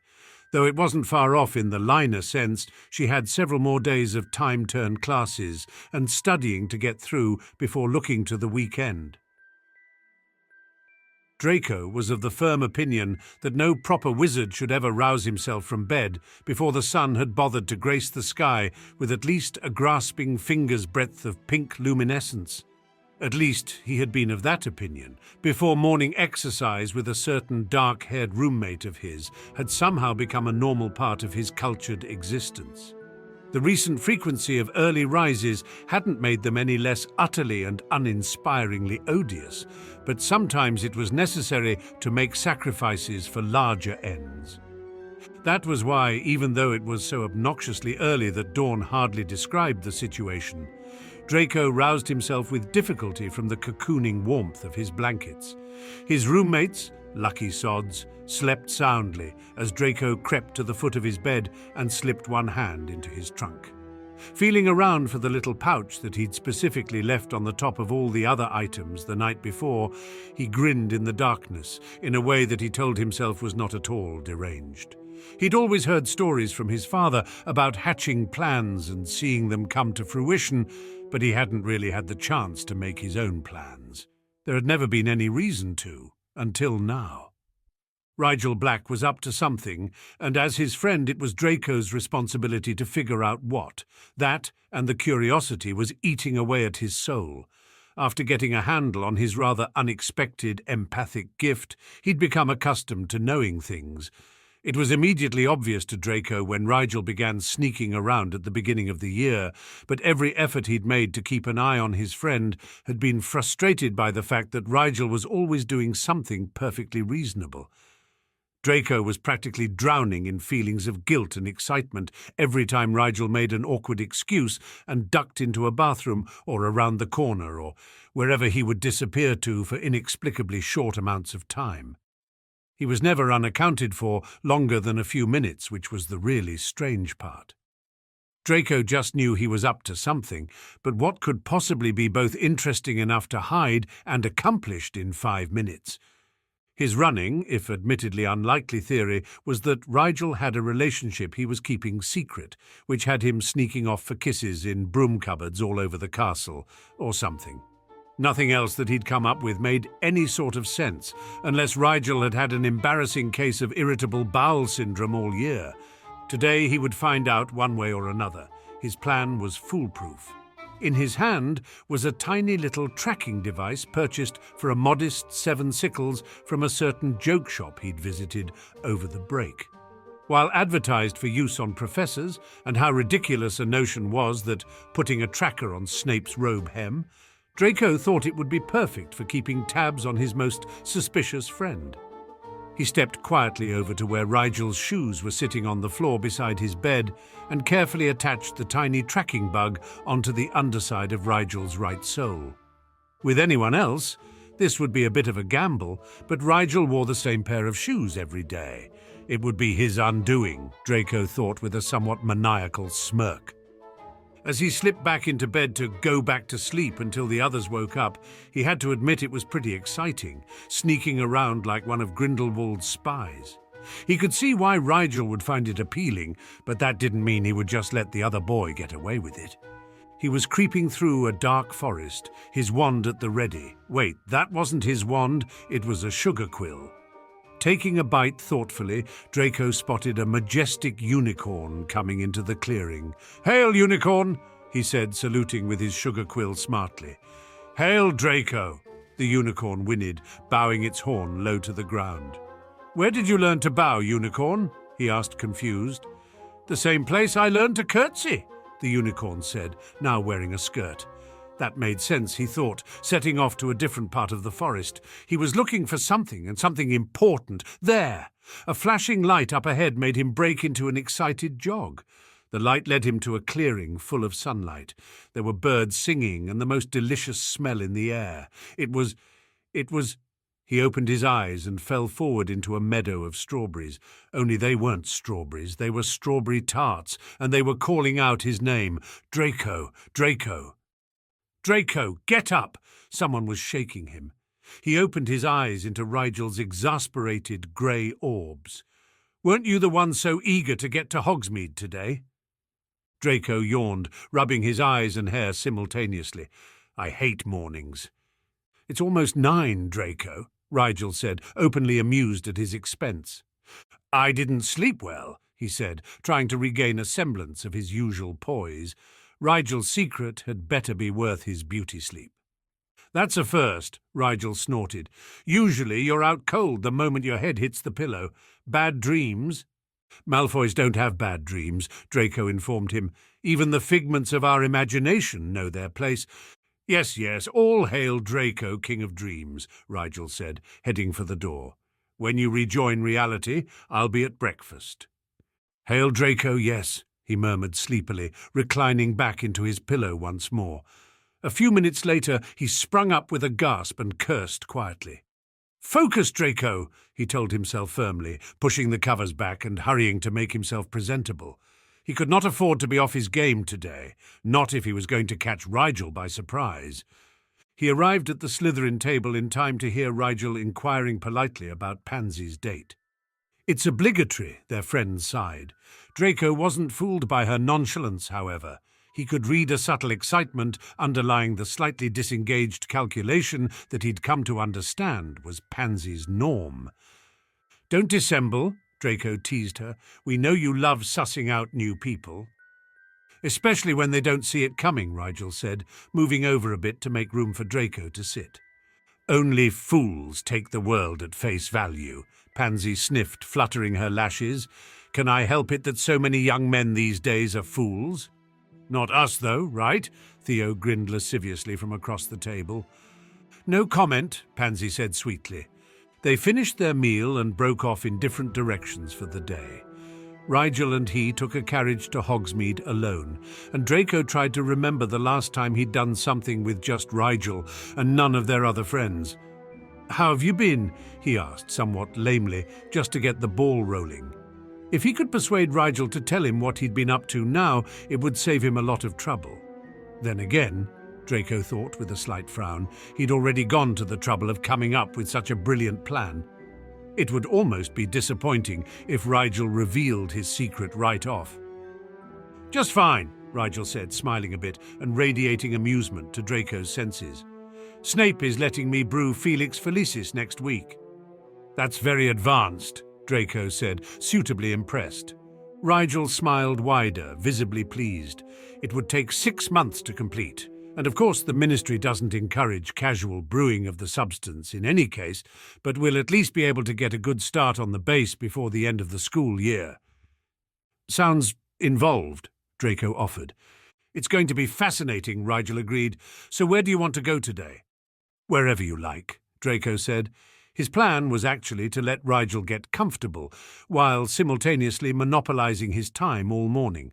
Then, if his usual pattern was anything to go by, Rigel would inexplicably feel the need to sneak away at some point. Draco would graciously pretend to believe whatever excuse Rigel made. Then he would follow Rigel using the teacher tracker and see what he was really up to. It was perfect. Rigel was quiet for a few minutes, staring out of the window, radiating pensiveness. "Would it be all right if we went to see the Shrieking Shack?" Rigel asked, glancing hesitantly at him as though fairly certain Draco wouldn't want to. Normally he wouldn't go anywhere near the supposedly haunted place, but his plan called for Rigel to be completely oblivious to any attempts at manipulating him, which meant Draco would appease his curiosity in this instance. "Sounds good. I haven't seen it yet either," Draco said, smiling magnanimously. "Thanks." Rigel smiled, but the subtle expression was nothing compared to the quiet gratitude that floated Draco's way, filling up his senses as though the air in the carriage had been perfumed with the emotion. Draco breathed it in deeply, despite knowing it wasn't an actual smell. They departed the carriages and made their way slowly through the village, content to stretch their legs and take in the bustle and energy of the student-flooded town. They passed the main shopping streets and before long had reached the outskirts of the village. The noise of rowdy students had long since faded away, and by the time they reached the fence that set the shack back from the road, Draco might have thought them in another place entirely, so eerily silent was the atmosphere. Rigel rested both arms on the fence and leaned forward until his chin was propped atop them, gazing at the dilapidated, boarded-up house with what Draco recognized after a moment was sadness mingled with pity. Not knowing why Rigel would feel pity for a house, even a beat-up old neglected one, Draco said, "I've heard that a family of banshees lived there until some villagers found out about them. Then set the shack on fire to try and run them out. The banshees died in the flames, though, and every now and then you can hear the awful shrieking as their ghosts relive the anguish." Rigel, instead of appearing appropriately impressed with Draco's gruesome tale, merely snorted. "That's not true." "You sound sure," Draco said, smiling as he felt Rigel's amusement and knew he'd been the cause of it. "I am," Rigel said. "This shack was built in the same year as the Whomping Willow." A flicker of unease crossed the air between them, and as Rigel rushed on, Draco wondered if he'd said something he hadn't meant to. He didn't see what that violent tree had to do with the shack in Hogsmeade, but he tucked the information away in any case. That was what Malfoys did, after all. They remembered things that seemed important, even if they didn't understand why they were important. Someone else might understand one day. Anyway, the shack was actually built a couple of decades ago at Dumbledore's behest. It looks much older, but that's part of the intended facade. Draco lifted a brow. "How would you know that?" Rigel hesitated visibly, but seemed to decide there was no harm in telling Draco whatever was making him look so morose. "My uncle Remus didn't become a werewolf later in life. He was bitten as a child and never imagined he would get the chance to attend Hogwarts like a regular kid. Dumbledore took a chance on him, though, and arranged for this place to be built so that Remus would have somewhere to go during the full moon. You can't tell from here, but the entire structure is heavily warded, and with a few rumours spread among the locals to keep people away, it was the perfect place to keep a werewolf hidden, but safe." Draco could not quite stop the shocked look that crossed his face. Dumbledore brought a werewolf to Hogwarts on purpose, before the wolfsbane potion was even invented. "It was a calculated risk," Rigel shrugged. "Dumbledore believes the best of people, and in this case, he was right. Remus never took his education for granted.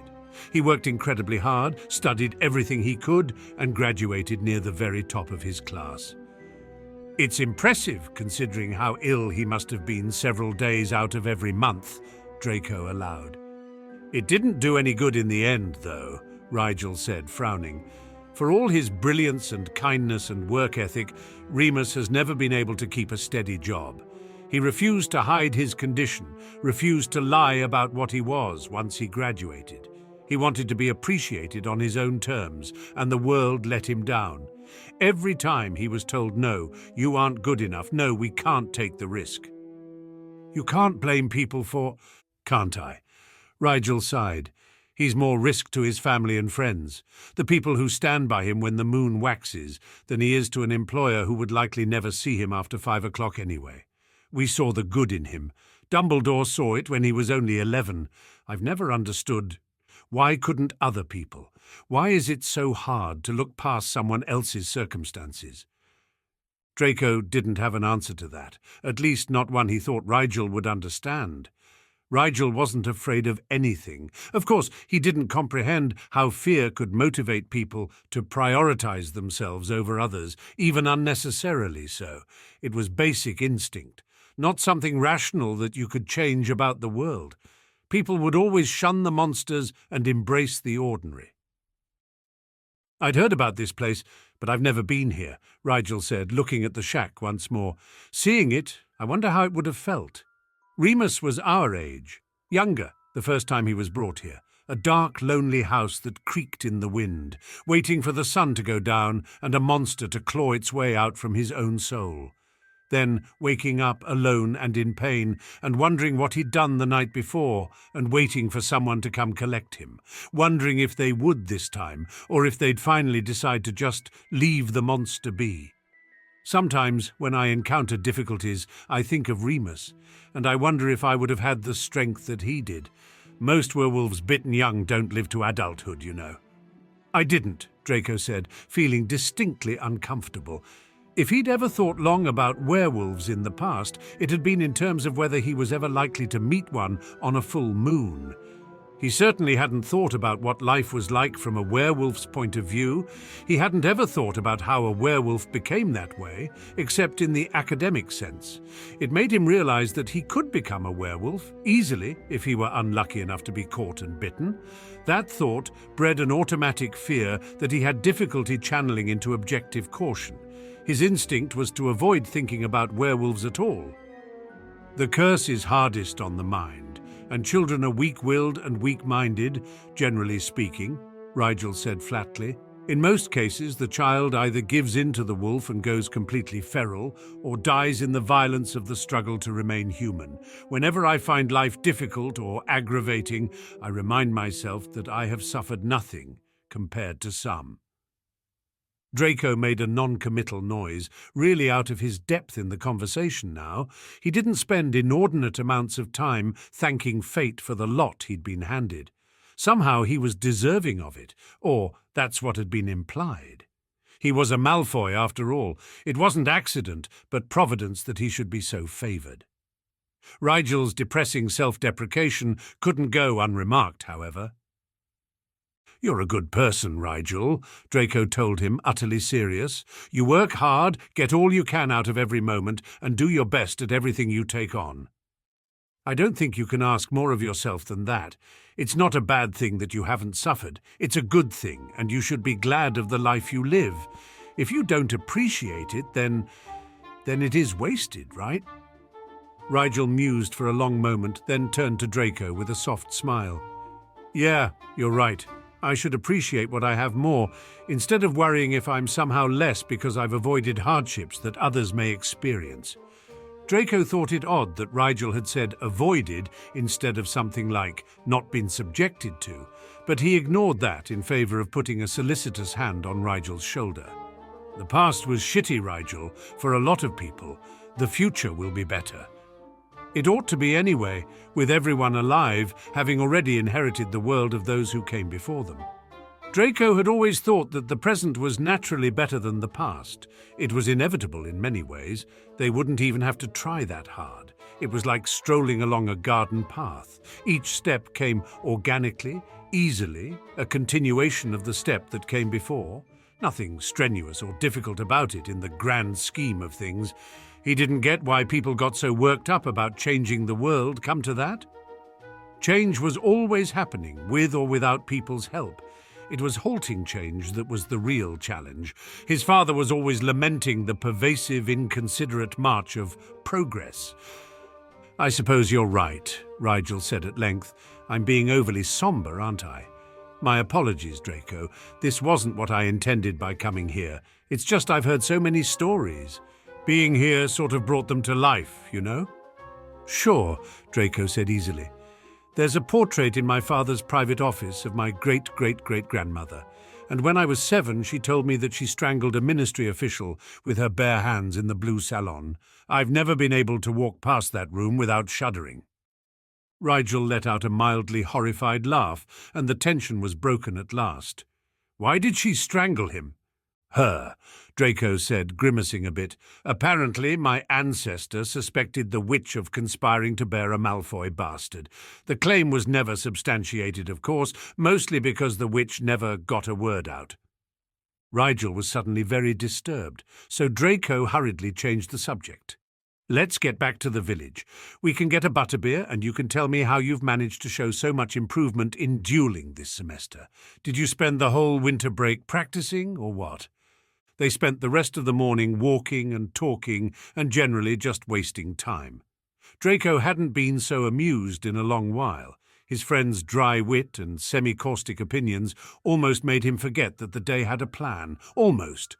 They had lunch in the Three Broomsticks, and afterwards Draco began to subtly press Rigel into admitting that he had somewhere to be.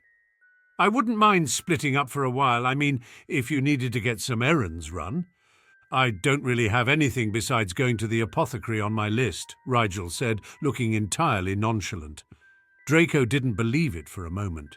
He hadn't gone this long without sneaking off for a moment all week. Whatever his secret was, he knew it needed some kind of maintenance or something. Any moment now, Rigel would make his excuses. "Right, the apothecary," Draco said, working to keep a knowing smile of his face. "I suppose you wouldn't mind if I tagged along?" "Of course not," Rigel said, eyebrows rising. "I suppose it might be sort of boring for you, though. If you have something else you want to do, I'd understand." Aha! Rigel's face was calm, but Draco had felt a subtle thrill go through his friend as he spoke. He was hoping Draco wouldn't want to accompany him for whatever reason. Well, he wouldn't make it hard on his friend, he thought with a smirk. "I'll just run to the sweet shop then, shall I?" Draco said casually. "All right," Rigel said. "Will you pick me up a licorice wand?" Draco mentally cursed. His friend was crafty, making sure Draco really would have to go to Honeydukes if he wanted to make his story believable. No matter, Rigel would be in the same position, having to really go to the apothecary to throw Draco off his scent, which meant Draco had time to run and get a couple of sweets before getting down to the serious business of ferreting out Rigel's secret. They parted ways, and Draco hurried through the packed streets until he spotted a group of students coming out of Honeydukes with bags full to bursting. "Hey, do you guys have any licorice ones?" he asked quickly. One of them, a sandy-haired boy with lots of freckles, clutched his bag possessively. Bingo. "What did you pay for it?" Draco asked. "I'll give you double." His eyes went wide, and he glanced between Draco and his friends, torn. "I waited in line forever, though." "Triple," Draco snapped, "for the licorice wand and one other sweet." The boy sighed forlornly. "Okay, it's a deal." They exchanged goods quickly, and Draco ducked into a relatively deserted side street to pull out the map that had come in the package with the teacher tracker. It was a mostly blank piece of paper with a black dot in the centre and a series of rings set up like ripples around it. Each successive ring had a different value of distance noted next to it, and at the top right there was a crude compass designating north. When he said the activation phrase, the tracker in Rigel's shoe would show up as a red dot on the map, which would move around in relation to the centre dot, a bit like a radar system that only showed one thing. More excited than he would care to admit, Draco whispered the activation phrase and waited with bated breath for the dot to appear. It winked into existence slowly, a little unsurely, not far from where Draco was standing, which made sense since he wouldn't have had time to go very far yet. What didn't make sense was the way another dot blinked into existence a heartbeat later, much further away from the centre dot and the other red dot. Then, a moment after that, yet another dot appeared, closer to the second, but separate enough to be distinct. He frowned down at the map, confused. He began walking experimentally, and all three dots moved relative to his position, just as they should. Why was it defective? Did the map pick up all teacher trackers in the vicinity? That was annoying. And actually, there should be many more dots if that were the case. There were about 20 on the shelves of Zonko's alone. Maybe it only showed trackers that had been activated. That was still a rather obnoxious design flaw. At least he could be reasonably sure that the dot closest to him was Rigel. He began tracking that one, not noticing until he was nearly on top of it that the map had led him straight back to the apothecary.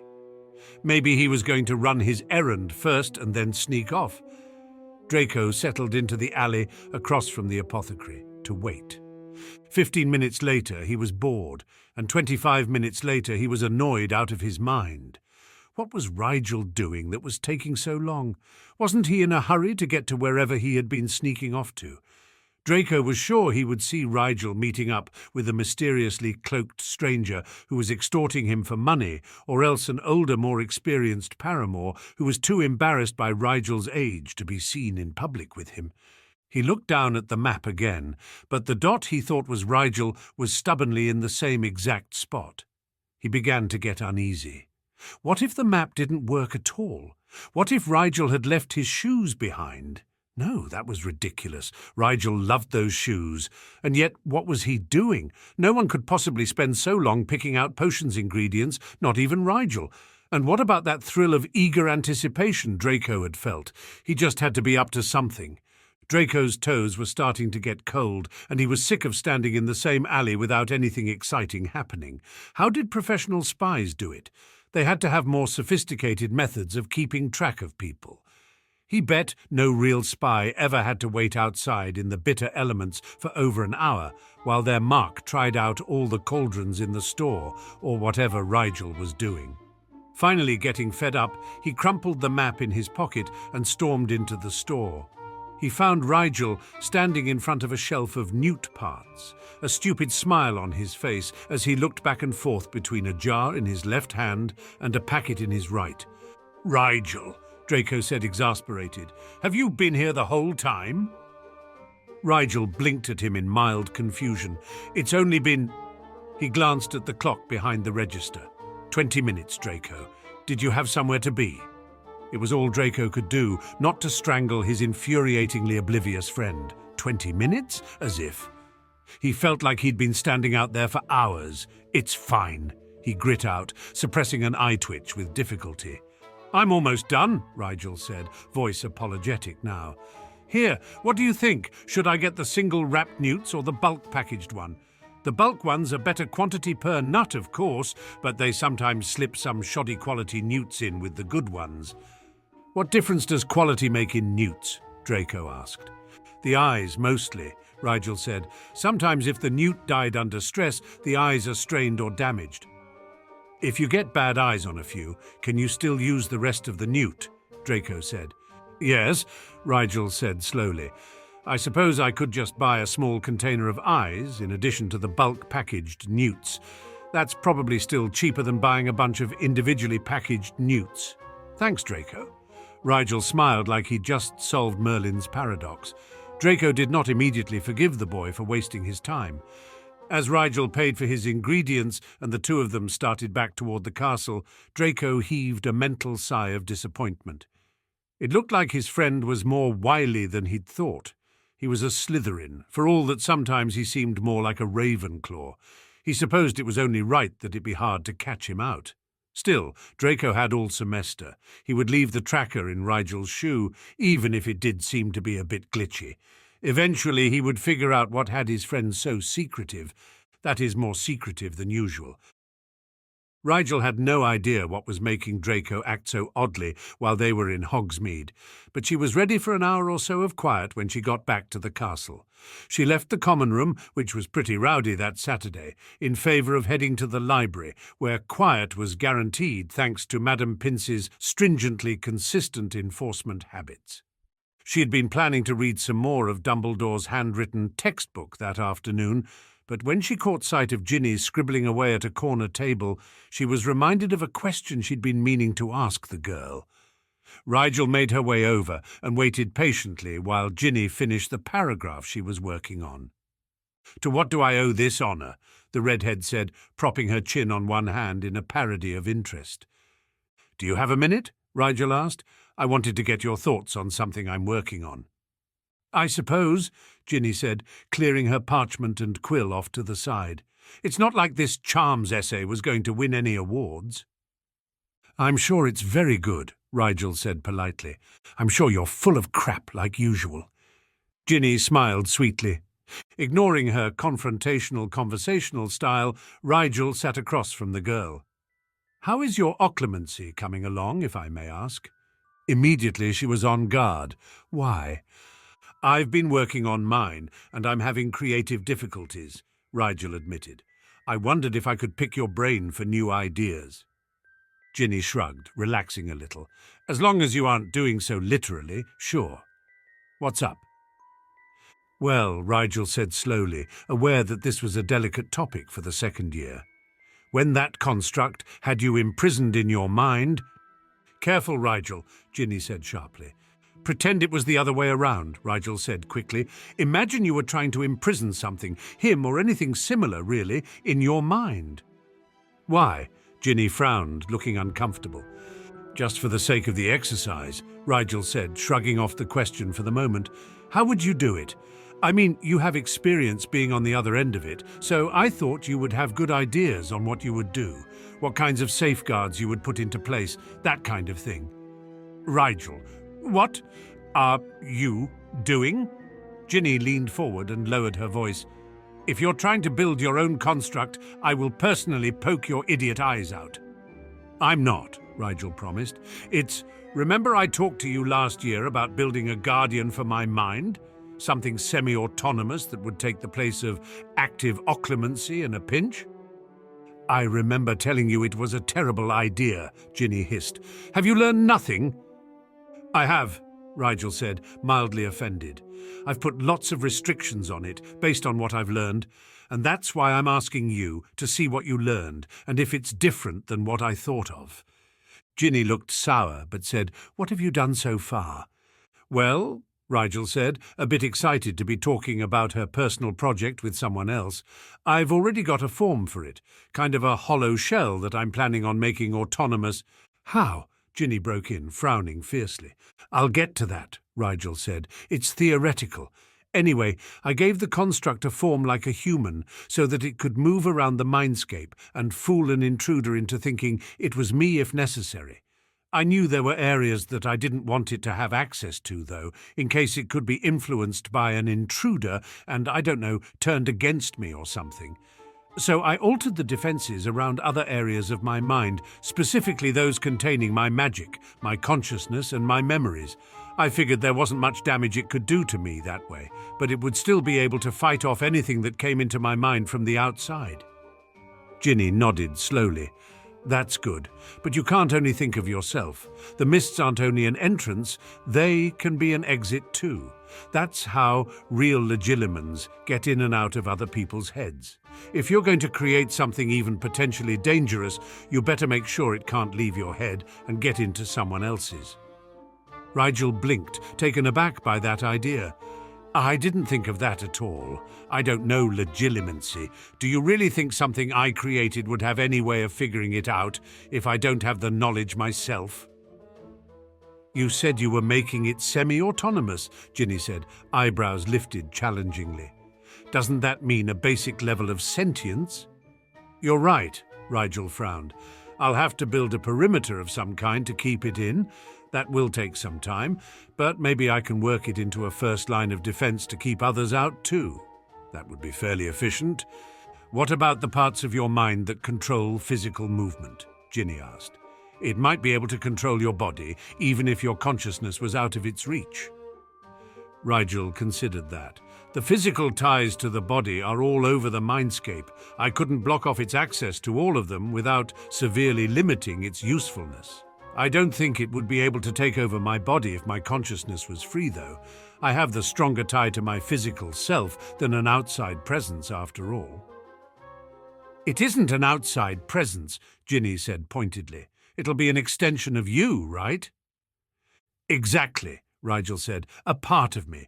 I think it's unlikely to try and do anything that might destroy itself." "Don't make the mistake of thinking you can trust all the parts of yourself," Ginny said darkly. "You're a teenager. Inevitably there will be parts of you that are dumb, self-absorbed, and contemplate world domination." Rigel winced. She wanted to say not every teenage Slytherin boy is like Tom Riddle, but she wasn't sure Ginny would believe her. That and her concerns weren't exactly unfounded. Just because she personally didn't have any interest in power or subjugation didn't mean a semi-sentient creation might not develop its own interests. "I'll just have to make sure it's not an independent entity," she said, thinking hard. "Tie it to my will, so that even if it can think for itself, it can't do anything contrary to what I want. How to design something like that, though?" "Tie it to your commands, not just your will," Ginny suggested, also deep in thought. "Sometimes your desires can be conflicting, and that might give it leeway somehow. Make it so that it can only act within the perimeter of specific jobs or orders you give it. It can still respond creatively, but only along a prescribed track of goal-oriented behavior, and make it logically consistent so that it can't respond to the command "protect my mind" in any way except ones that will ultimately protect your mind. Make sense? "Yes," Rigel said, tapping her fingers on the table idly. "I'll have to design a whole chain of commands to keep it appropriately bound. It will take time, but I can probably borrow from other sources. Typical formats for magical oaths, maybe, and records of command sequences others have used. Semi-sentient objects aren't that uncommon after all. Except most people don't make them in their own heads. Ginny rolled her eyes. I still think this is a bad idea, but I'm not your moth... She froze for half an instant after saying that, half poised to apologize for the slip, but apparently decided to just keep going instead. Well, you should ask Percy for help if you're determined to be stupid. He's been studying all kinds of wizarding lore this year, looking into future career options. Barristers have to come up with airtight contracts all the time, right? He should be able to help with the wording once you get what you want figured out. Good idea, Rigel said, making a mental note to do just that. She really wanted this project to work. She had so many theories about how mental magic operated, and so many things she wanted to try if she could get this up and running. For instance, could she treat the construct like a second consciousness of sorts, give it selective information, and then ask it to solve a particular problem? That would be fascinating. She'd be able to simulate an objective opinion inside her own head. And what if she could store data in the construct, like a backup brain, in case one of her memories was obliterated? The possibilities were endless, really. How are you going to give it sentience anyway? Ginny asked, reluctantly curious. It takes years sometimes to design sentient spells complex enough to seem lifelike. Rigel smiled. I have an interesting theory, actually. You know how when magical folk give birth, a tiny part of the mother's core breaks off and grows into the child's core? I think maybe I could take a piece of my raw magic and put it into the construct. Magic has a certain amount of its own willpower, so that, combined with complex command chains, might be enough to give it its own sort of impetus. Wild magic may have its own will sometimes, but the magic in you has only your will, Ginny said, frowning slightly. I think that would only give you a vessel that you could command with your will, which, now that I think of it, would actually be pretty useful. You might get good enough at controlling it that you wouldn't have to be meditating to direct it, which means it could be doing some activity that normally you would have to be present in your mind to accomplish. There aren't many tasks like that, but you could direct it to build something, maybe. Ginny shrugged, looking bored again. Let me know if you get anywhere with it. I've got to get back to my essay. Rigel thanked her for all her help and left her to it. She had a lot to think about, but she was feeling optimistic. The experimenter in her couldn't wait to see if her theories panned out. She reminded herself that she couldn't let her enthusiasm outpace her caution, but couldn't bring herself to be too worried. Talking to Ginny had only cemented the idea that with the proper precautions, getting her construct up and running was a project worth her energy. After Madame Pumphrey had heard what happened at the New Year's Eve gala, her healing classes had taken on an intensity that had previously been absent.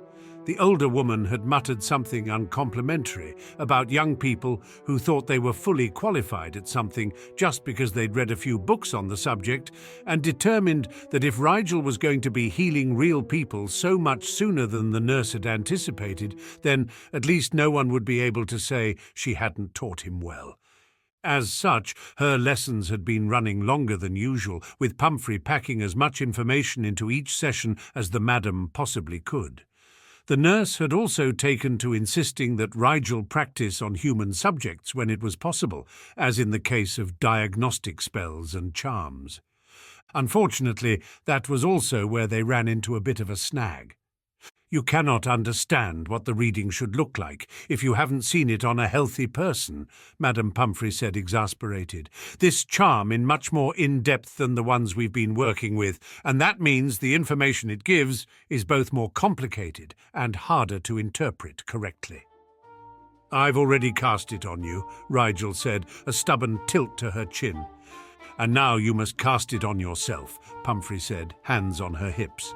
A male reading differs on a number of levels from a female's. There will be differences due to our different ages and medical histories too, and it's important that you be able to pinpoint where in the output they occur. I don't want to, Rigel said, trying to be as firm as possible. Why on earth not? Pumphrey finally demanded. She frowned at Rigel's silence, adding, in a softer tone, what on earth is wrong, child? I just don't want to, Rigel said, shrugging uncomfortably. Don't I have a right to refuse? Doesn't any patient?" she added, attempting to look at least a little less suspicious. "Yes, of course," Pumphrey sighed, "but why?" "It's personal," Rigel said, unblinking. "What would I do then if a patient refused to be diagnosed?" "That is an interesting question," Pumphrey said, allowing herself to be distracted with a modicum of grace. "It depends on what exactly the patient has refused, the diagnostic spell itself, or treatment in general." "People can refuse treatment," Rigel said, surprised. "I mean, for optional operations, sure, but for life-saving procedures?" "They can." She did not look at all approving of such a thing. "Any patient has the right to refuse any or all aspects of healing, even if it would save their life. The only exception is when the patient is with child. In some cases, the parent would not have the option to refuse healing that would benefit the child, as long as it created no risk to the carrier." "What about children themselves?" Rigel asked. "Children cannot refuse care until they are 11, old enough to have a wand, old enough to self-determine matters of their own health, or so says the law," Madame Pumphrey explained. The disgruntlement was clear in her tone as she said, "As a mediwizard, you must bow to the wishes of your patients, even if it is not the course of action you would endorse." Rigel laughed quietly. "You don't bow much to the whims of your patients, if I may say so, madam." Pumphrey sniffed. "My patients sometimes don't speak loudly enough for me to hear, and many of them don't know that they have the right to refuse, poor dears." "Were you a Slytherin?" Rigel asked, amused. "I'll never tell," she said primly. "Now come, you can do the charm again on me, if you insist, and I will attempt to explain where the differences would be. Some areas of information you must ignore, as they are not applicable to male anatomy." The lesson went on as though nothing unusual had occurred, but Rigel could feel the older woman's eyes on her through the rest of her instruction. Madame Pumphrey might have let the matter go, but she would not, Rigel suspected, forget it. She would have to be especially careful around the matron from now on. It was early March before her insistent stalking of Peter Pettigrew bore fruit. She was finishing up an essay for Flint in the Room of Requirement, with the intention to spend the night there, as a pervious version of herself was already sleeping in her dorm room. She'd taken the habit of checking the Marauder's map every so often just to check up on the professor, and this time caught sight of him heading for the library. It was a couple of hours past closing, but that was not unusual for Pettigrew. He spent inordinate amounts of time reading in the restricted section, if you could call paging feverishly through tables of contents reading, at least. Rigel ought to know, as it wouldn't be the first time she'd followed him there to try and get a look at what books he was looking through. So far, she didn't know anything except that Pettigrew didn't appear to have any idea what he was looking for. That, or he was completely pants at research of any kind. She put aside the essay and fished out her invisibility cloak, pulling it on with a tired yawn, and promising herself she'd sleep a full 10 hours that night.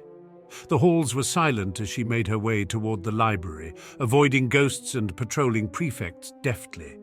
The door to the library was unlocked, as Pettigrew was there before her, so all she had to do was sneak in quietly and close it soundlessly behind her.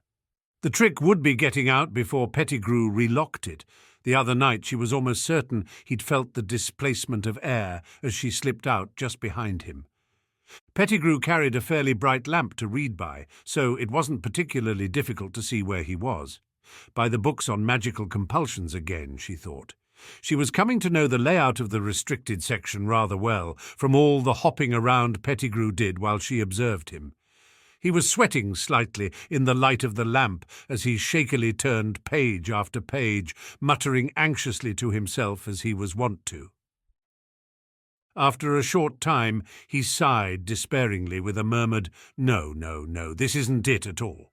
He reshelved the book and selected another from the same section, seemingly at random. Did he honestly expect that to work? That he'd somehow just come across the answer by luck or through sheer probability if he searched through enough books? The short man looked so hopelessly lost that she almost felt sorry for him. A sound from the hallway outside the library echoed through the dark stacks just then, and Pettigrew froze completely, like a frightened animal, clearly spooked. He hastily grabbed an armful of books at random and began scurrying toward the door. Rigel followed silently, wondering how this man had gotten up the gumption to put himself in opposition to such powerful people when he was afraid of his own shadow. He seemed pathetically inept to her. She shook her head in silent self-admonishment. She should know better than to judge by a person's appearance. For all she knew, his bumbling fool routine was an act. Pettigrew's foot caught in the hem of his robe, and he sprawled noisily, books tumbling to the floor.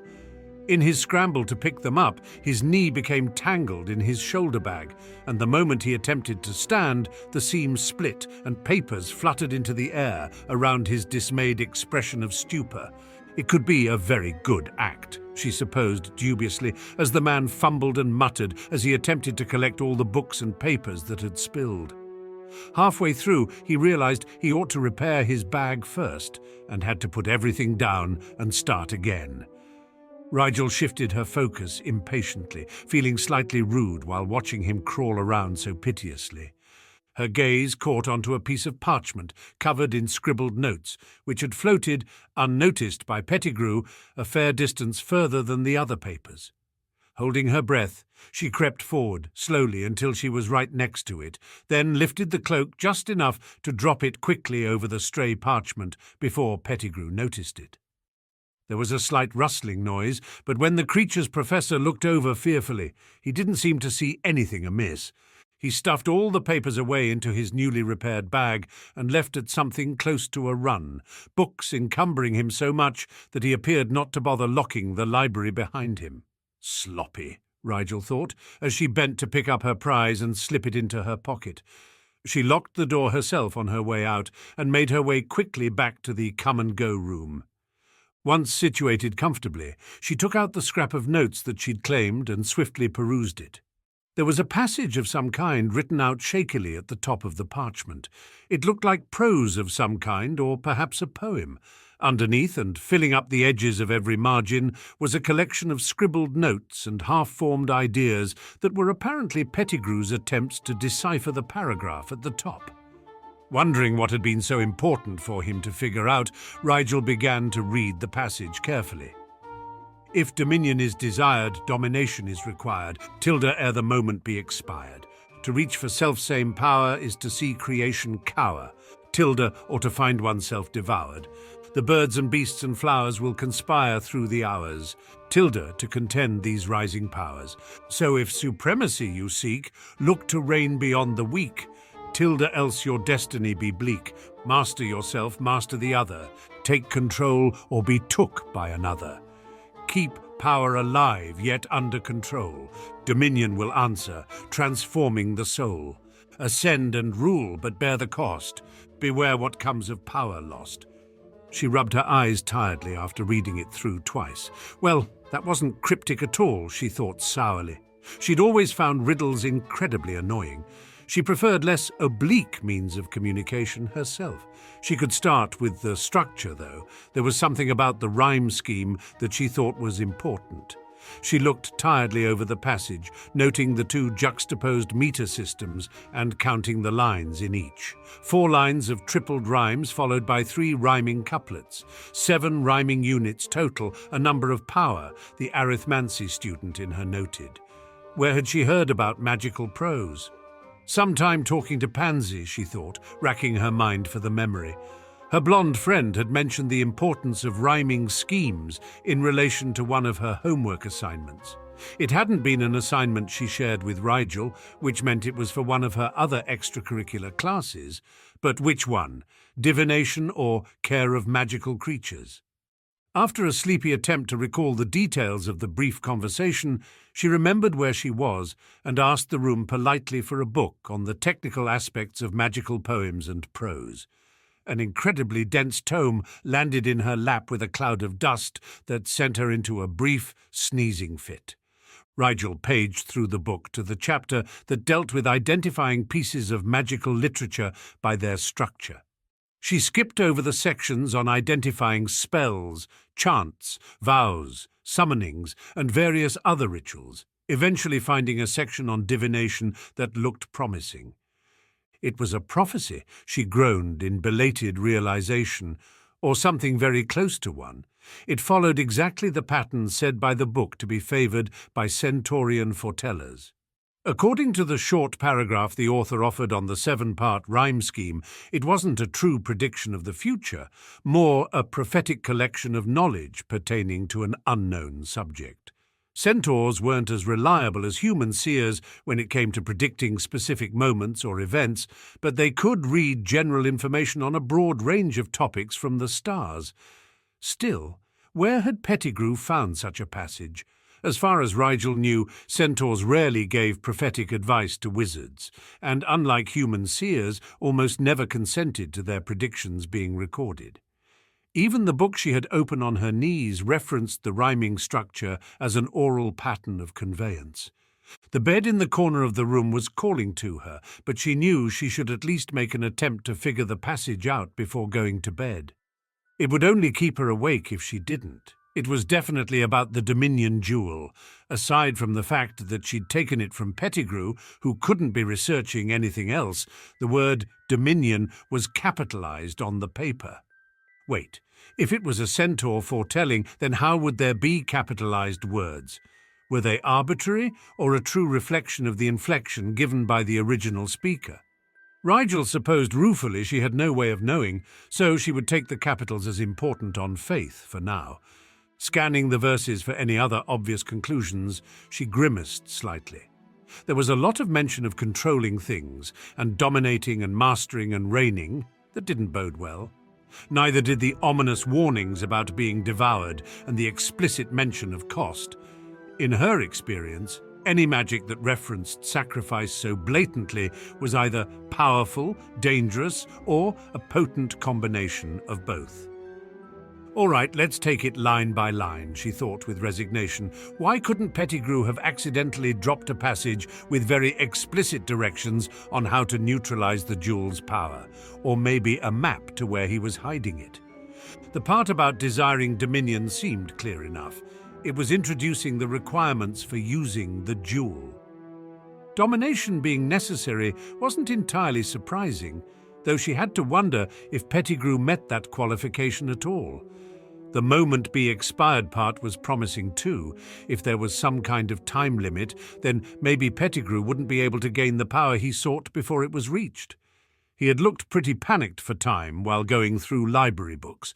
Creation in capitalized form probably just meant everything, she supposed, and she didn't like the dichotomy the second line seemed to be setting up. Make everything cower before you, or end up devoured yourself? What an awful set of alternatives. The birds, beasts, and flowers part was obvious. Even Pettigrew had made a note in the margins about how the creatures around Hogwarts had reacted to its use. So they, at least, recognized the power the jewel offered as a negative thing. That in itself should dissuade anyone from trying to use it, Rigel thought. Magical creatures rarely agreed upon anything, and that was when they involved themselves outside of their own communities in the first place. The "so" in the line directly after that worried her, though. It seemed to indicate a continuation of the line before it, which would put the birds, beasts, and flowers in direct juxtaposition to the weak. What did that mean? That one should only reign over strong magical creatures, or that it would not be enough to reign over weak things? She supposed it would belie the whole dominion idea if the wielder settled for using it on petty things, but why would that be important enough to include in the verse? Master yourself, master the other, she read again. But was that sequential or conditional? Which were you supposed to do first? Take control or have it taken by another? That seemed like a warning that if you didn't use the jewel, someone else might. What a power-hungry, paranoid thing to worry about. She had no idea what keeping power alive meant, nor why that mention of power in particular was capitalized. As far as she knew, you couldn't kill power. The next line about the jewel actually transforming the soul of the one who used it was equally ominous. That made it sound like the jewel had a deep effect on the one who used it. The last couplet wasn't any better. Bearing the cost was in line with what she knew about truly powerful magic, but she would have thought the warning would be about the dangers and responsibilities that come with power, not about what might happen if you lost the power. There was so much vagueness about power and control in different forms. It almost seemed like a general warning against being weak, without any concrete information on how to actually use the jewel. Judging by the disjointed, frustrated notes all over the page, that fact had been infuriating Pettigrew to no end.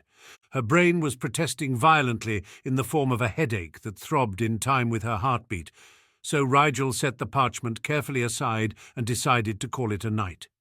She could pore over it more tomorrow for all the good it would do her. She wasn't any closer to getting the proof she needed. How nice it would have been if Pettigrew put his name in the upper right corner of all his notes like Theo did. Chuckling a bit at the image of the beady-eyed man carefully signing all his incriminating research notes, Rigel drifted off into a deep, bone-weary sleep. With Hermione's recent and rather persistent habit of considering looks, leading questions and expectant expressions, Archie had seen this confrontation coming for a while. He'd been dreading it, fully aware that she'd somehow become suspicious of something, but unable to redirect her conclusions without being able to figure out what she thought she knew. Nothing he'd imagined in all his panicked scenarios had prepared him for this, however. They were outside at their usual spot, and Archie was sure that if he hadn't already been sitting on the grass beneath their shady tree, he would have fallen over in shock. "You come again?" "I said I know, Harry," Hermione said, somehow looking both apologetic and impatient at once. "I know you're a girl." "I'm not," Archie tried weakly. Her accusation, while false and somewhat humorous, still betrayed a dangerous amount of knowledge. How could she have come to that conclusion without knowing something?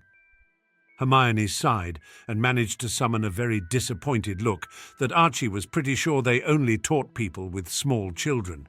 "I've known for months. I've been waiting for you to tell me, but I realized you weren't ever going to, so I'm telling you now." "Months?" Archie croaked. How exactly did you come to this conclusion?" "My parents got me a subscription to the Daily Prophet for Christmas," Hermione said, gazing pityingly at him, as though he ought to have guessed how she knew.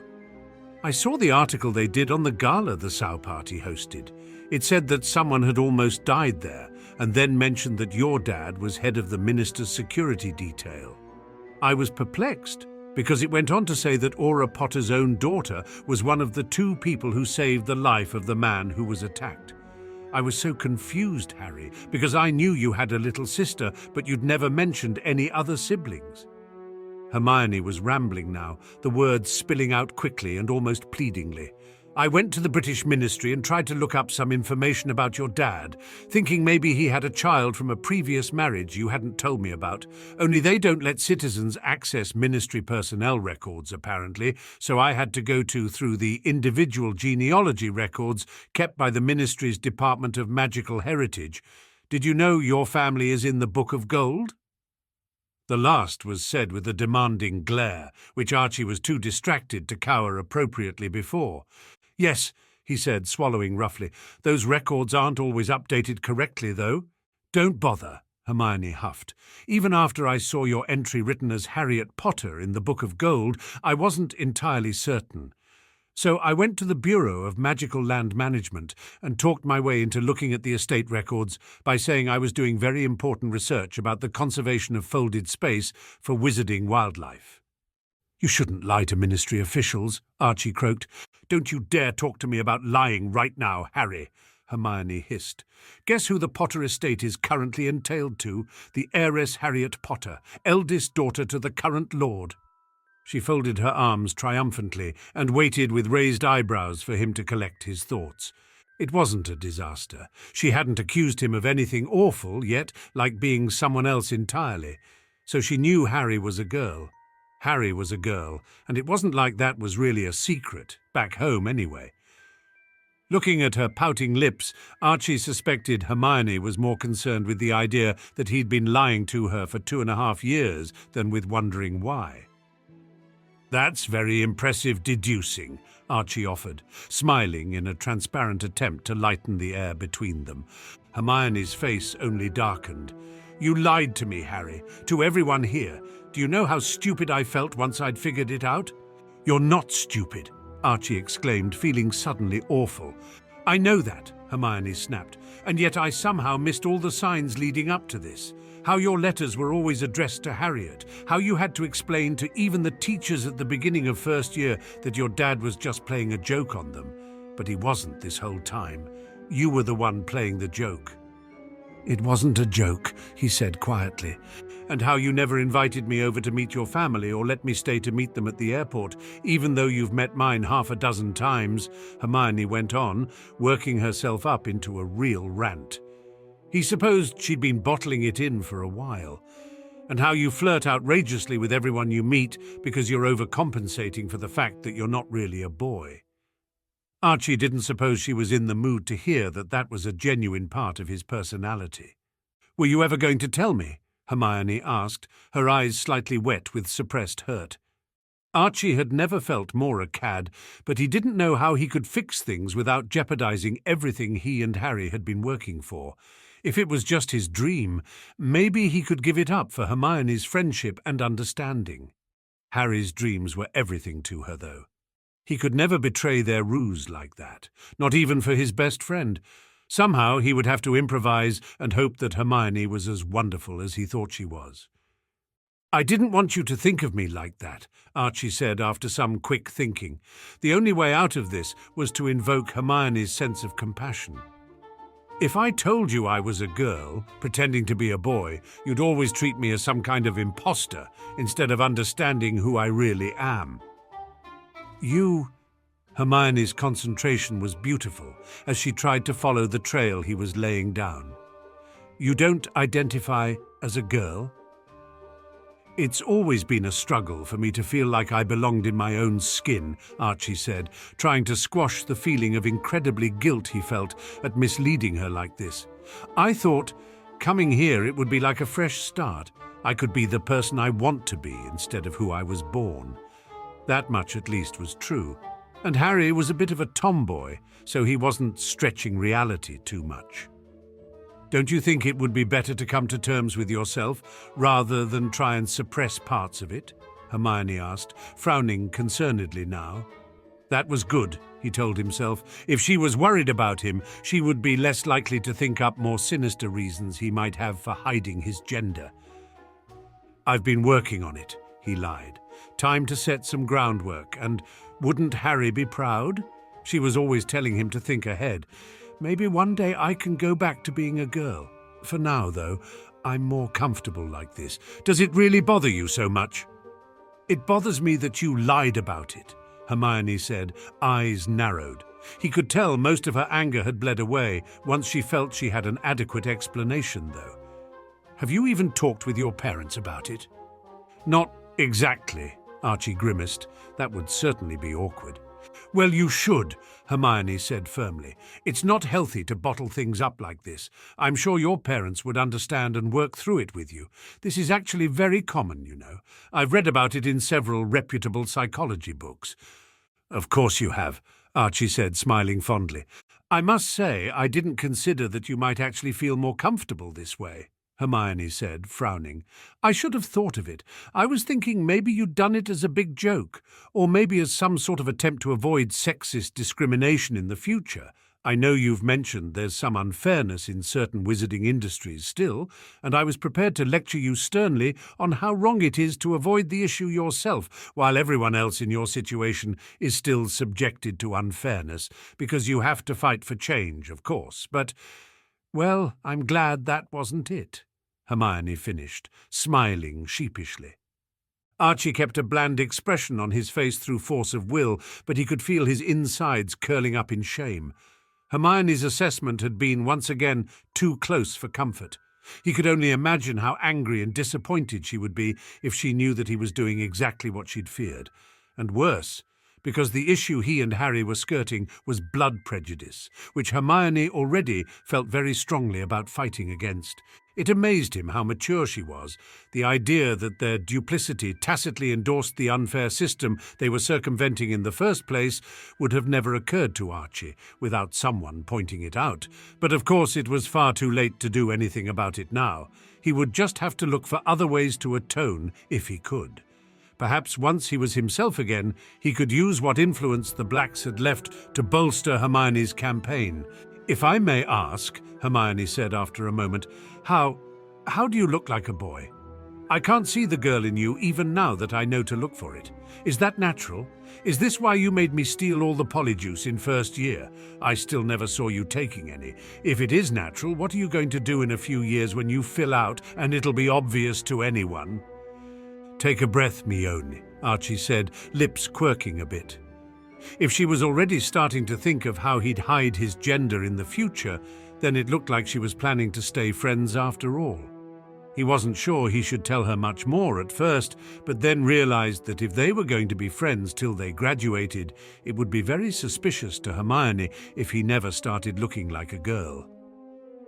"I have to swear you to secrecy, Hermione," he said, lips tightening. "Yeah, okay." Hermione rolled her eyes. "I'm serious," Archie said. He held her gaze for a long second to make sure she understood how earnest he was.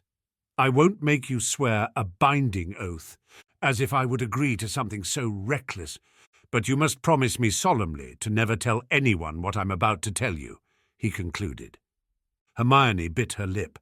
"I suppose you're not really hurting anyone?"